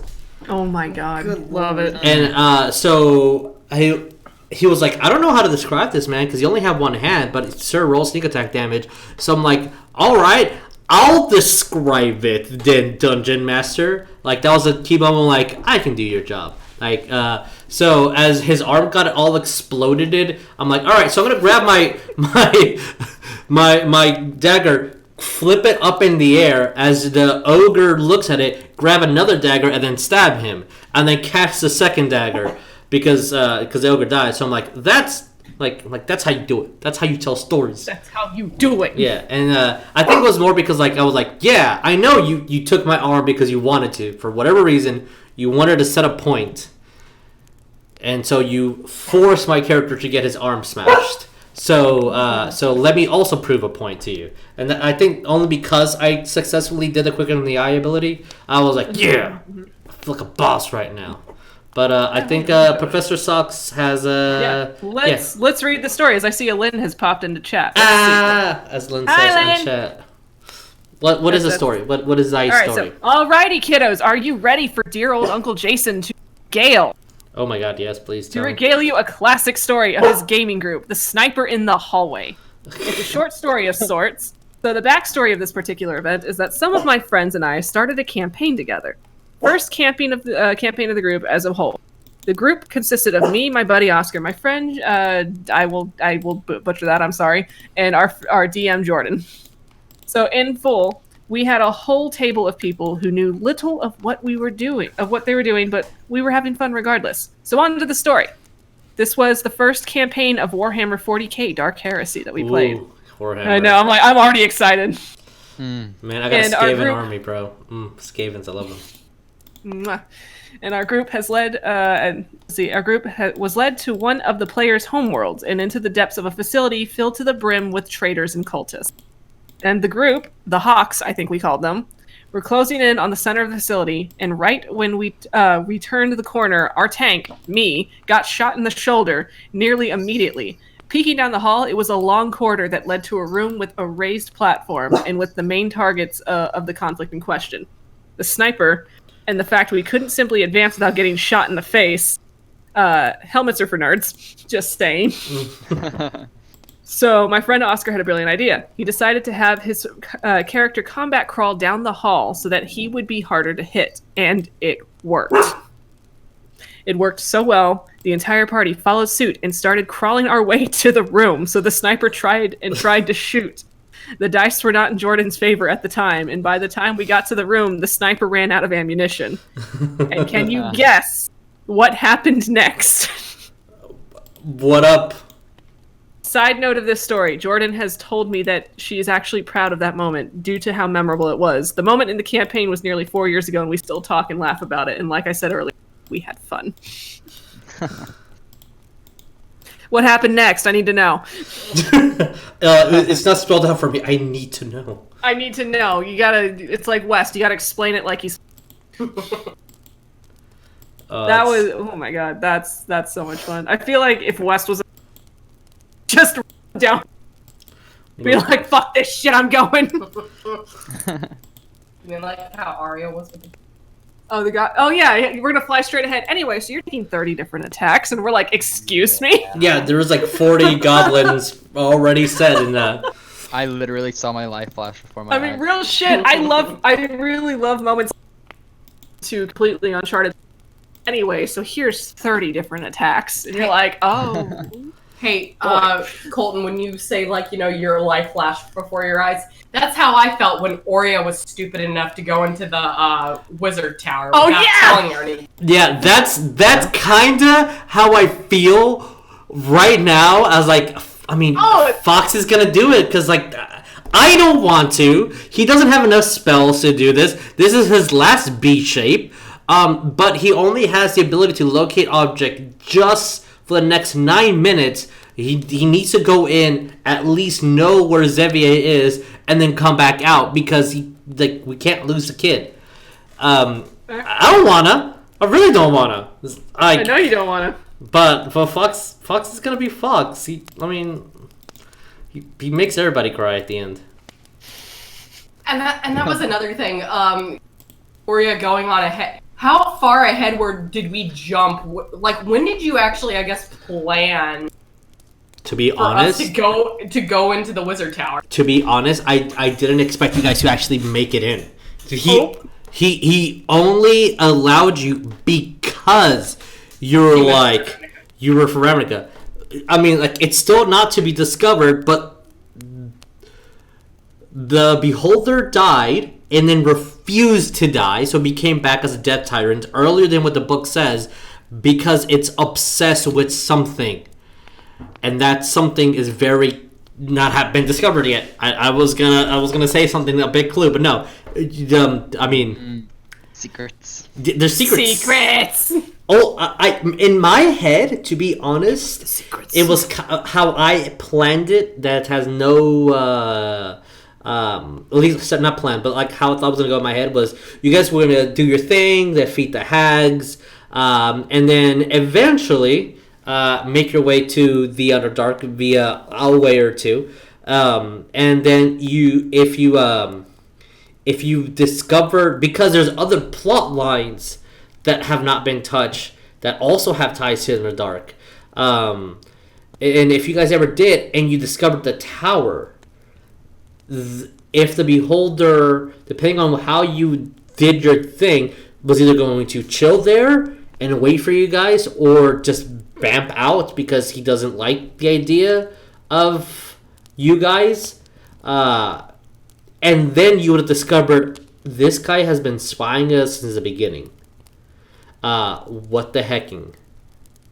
That's kind of how I pictured it. I didn't picture you being like, let's go there now. But the Beholder also has had powerful illusions to completely fool this mage academy into saying the head mage has just kind of unlocked everything, so just study whatever you want. have classes as normal. I'm gonna study my own thing. I'm writing my paper, so like classes cancel for the next 10 years.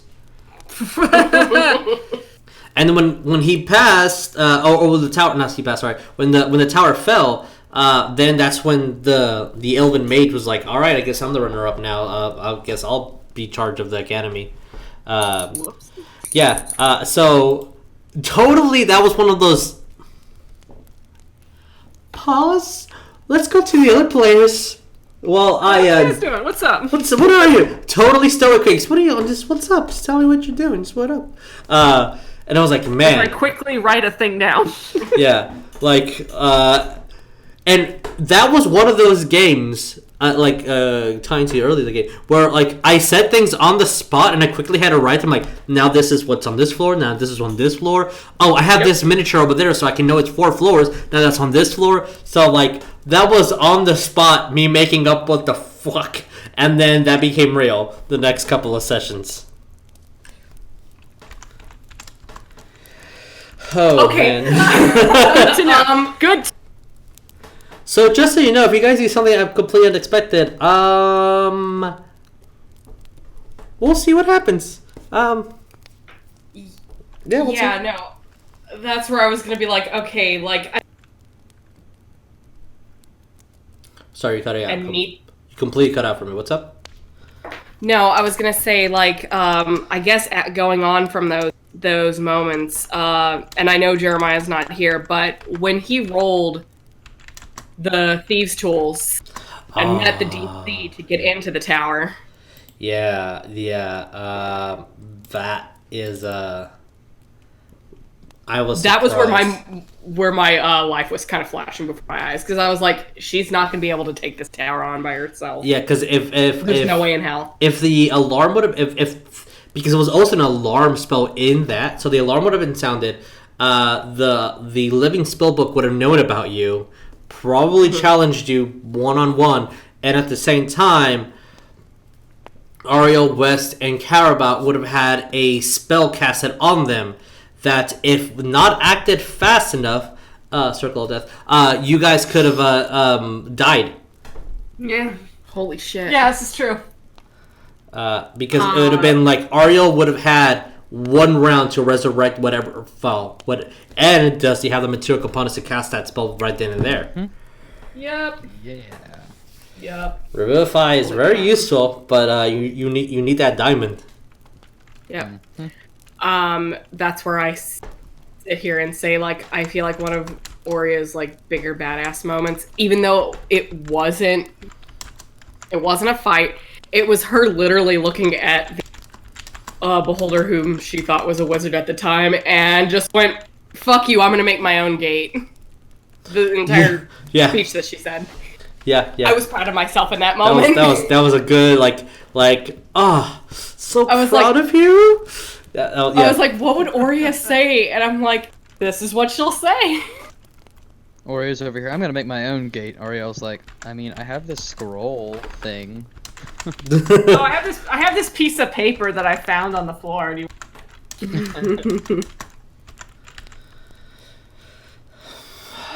Those were good moments. Those were very good moments. really good moment. Yes, that was one of the ones that definitely. I sent. Oh, okay, good. I know. I got the thing you sent me. Okay. Yeah. Hey. We have a Lynn. Lynn, tell us a moment. Tell us one story. Give us a story. A story. This will There's be- a chance that there may not be a response. Oh yeah, because internet they're issues. moving in at the moment. Yeah, I remember. If not, then whatever. I don't care. It's whatevs. It's whatevs. Not I Gosh. can DM real quick. Oh yeah, that's a DM situation. Sorry. This is what I love about Dungeons and not just specific Dungeons and Dragons, but I'm biased towards D&D, as you guys can tell, about RPGs, because we will never encounter a beholder. We've never one-shotted a giant mechanical spider or like face against an armada of Sith. Oh, it said that it was put in the Twitch chat, but I'm not seeing it in the chat at the moment. Yeah, I did get a message on my end saying that there was like a limit on words. Maybe that was it. I'm not sure. Wait, did Lynn post before? No, it was a. I post a story here. Oh, maybe she's just stating that she will post a story here. Well, no, Lynn did post a story, but Twitch isn't showing it. Oh. Twitch, why do you? Why? Twitch, why you do you? Why you do you? Why? I'm gonna.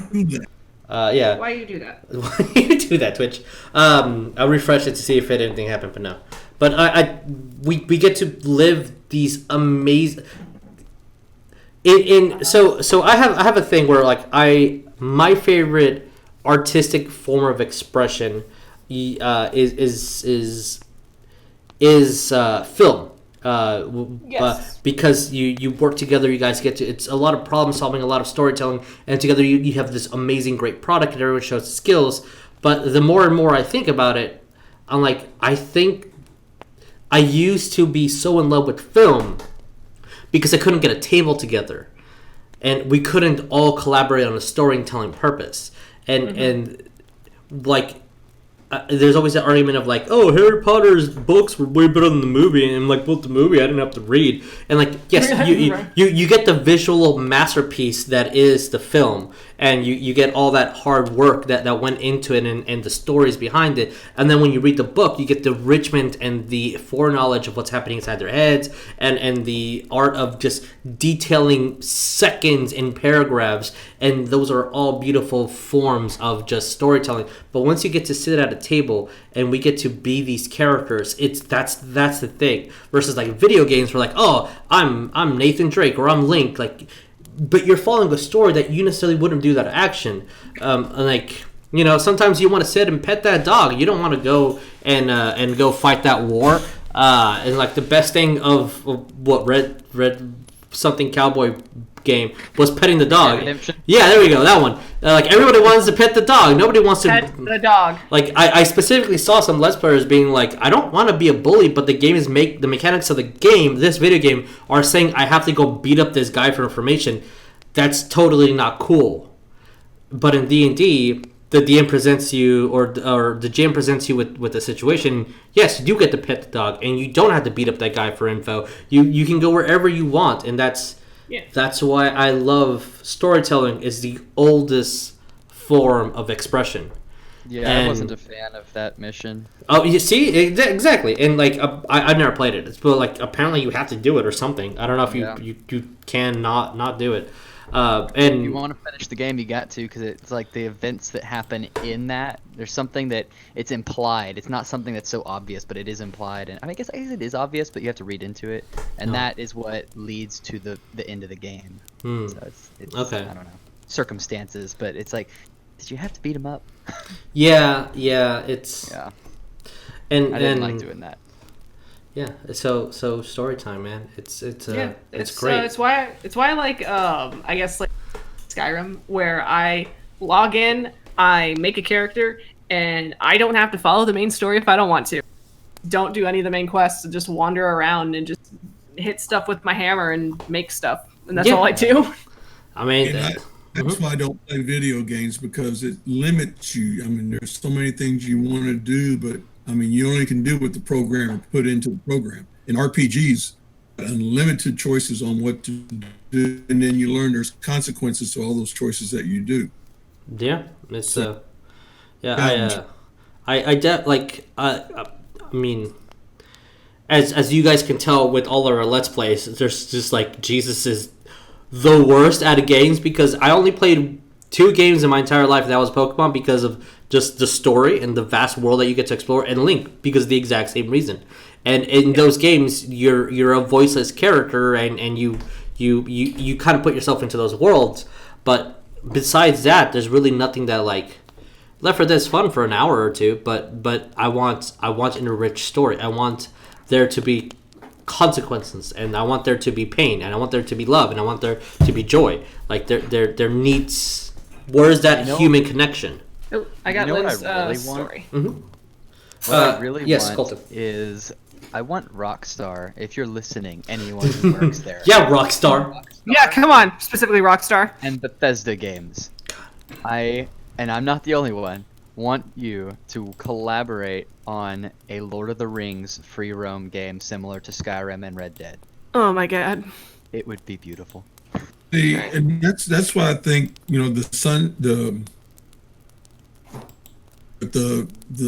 ones I'll be running, it won't be the same game. We'll go through one game until we finish it, and then we're going to pick up a different game.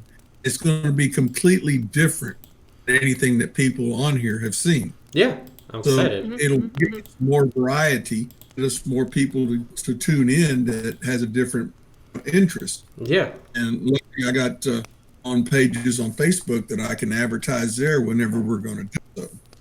I'm really excited for these. And the thing was, I was very depressed yesterday because, you know, when I asked the question, he answered my question.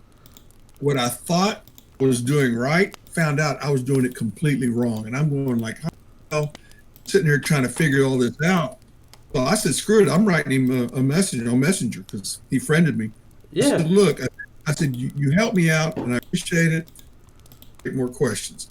Tell me. I explained to him what I did, and I asked him, I said, am I seeing it differently? And he told me what happened and what it was.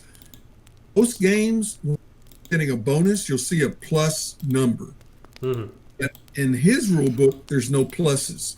It's just numbers. And I had to interpret what that meant. But when he explained it to me, I went, okay, now I got the game. Now I got it figured out. Could move from there. So Okay. This is very excited. Very pumped up for this. Yeah, I've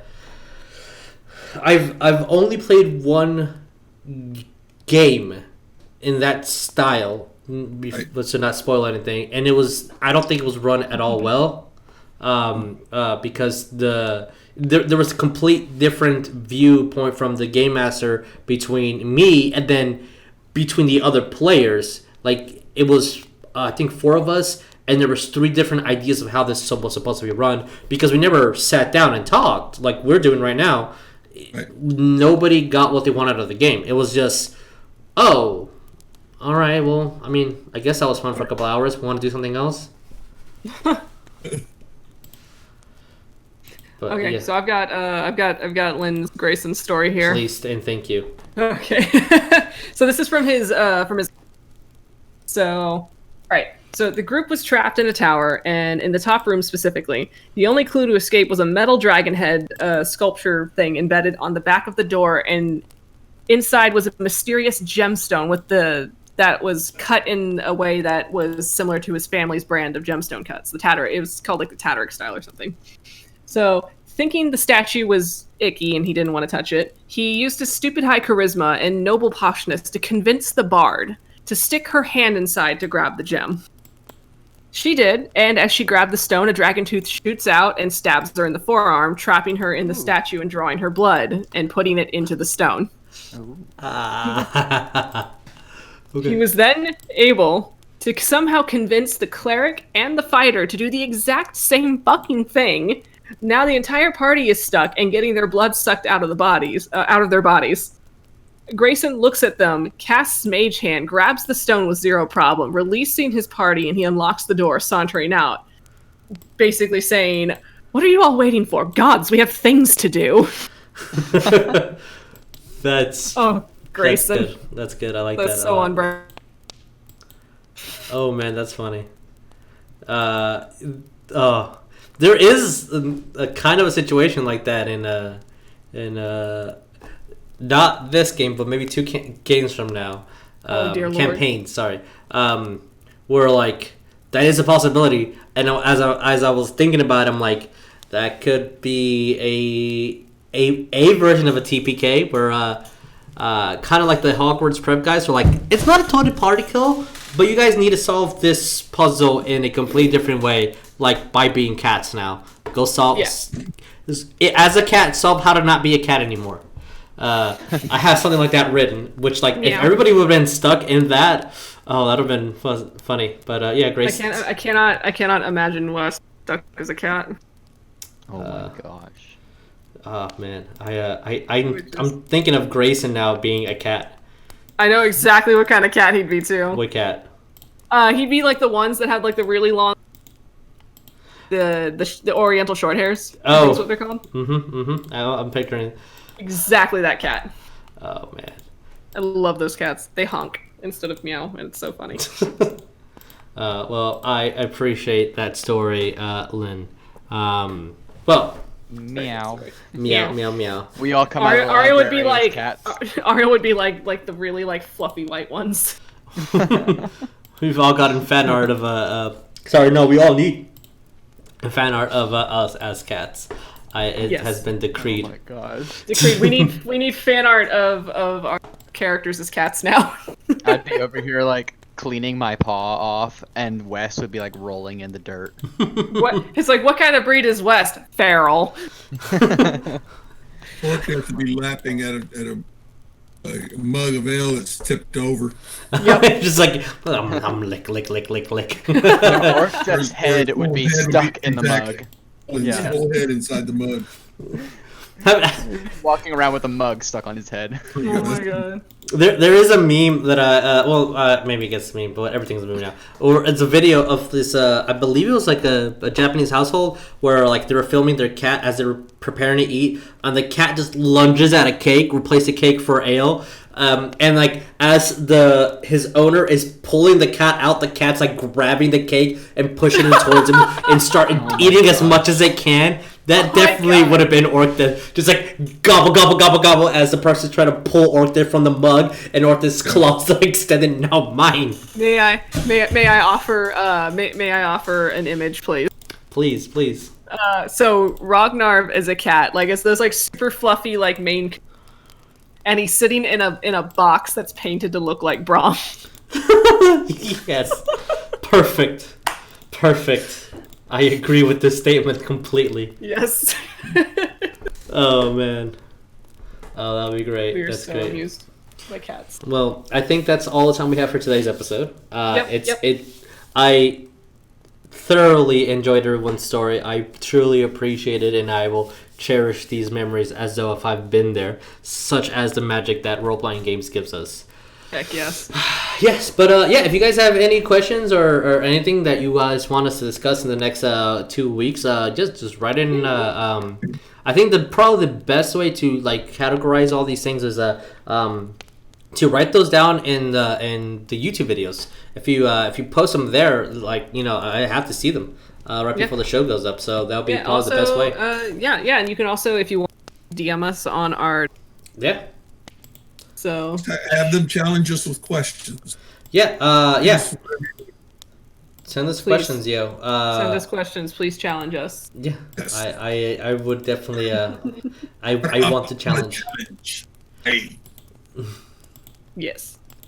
All right, guys. I appreciate you all. Thank you so much for listening. You in the future, thank you for listening as well. Yes. As per usual, all information is down below for our friends, Patreon, our merch, Talon and Claw, Queen Chain Design, everything. Please support our friends, especially in these time of needs. Hashtag support small businesses. Don't support us if you don't want, but support other people because they need them. All right. We'll see you. We'll talk to you guys later. Adios. Be safe. All right, bye, guys. Bye.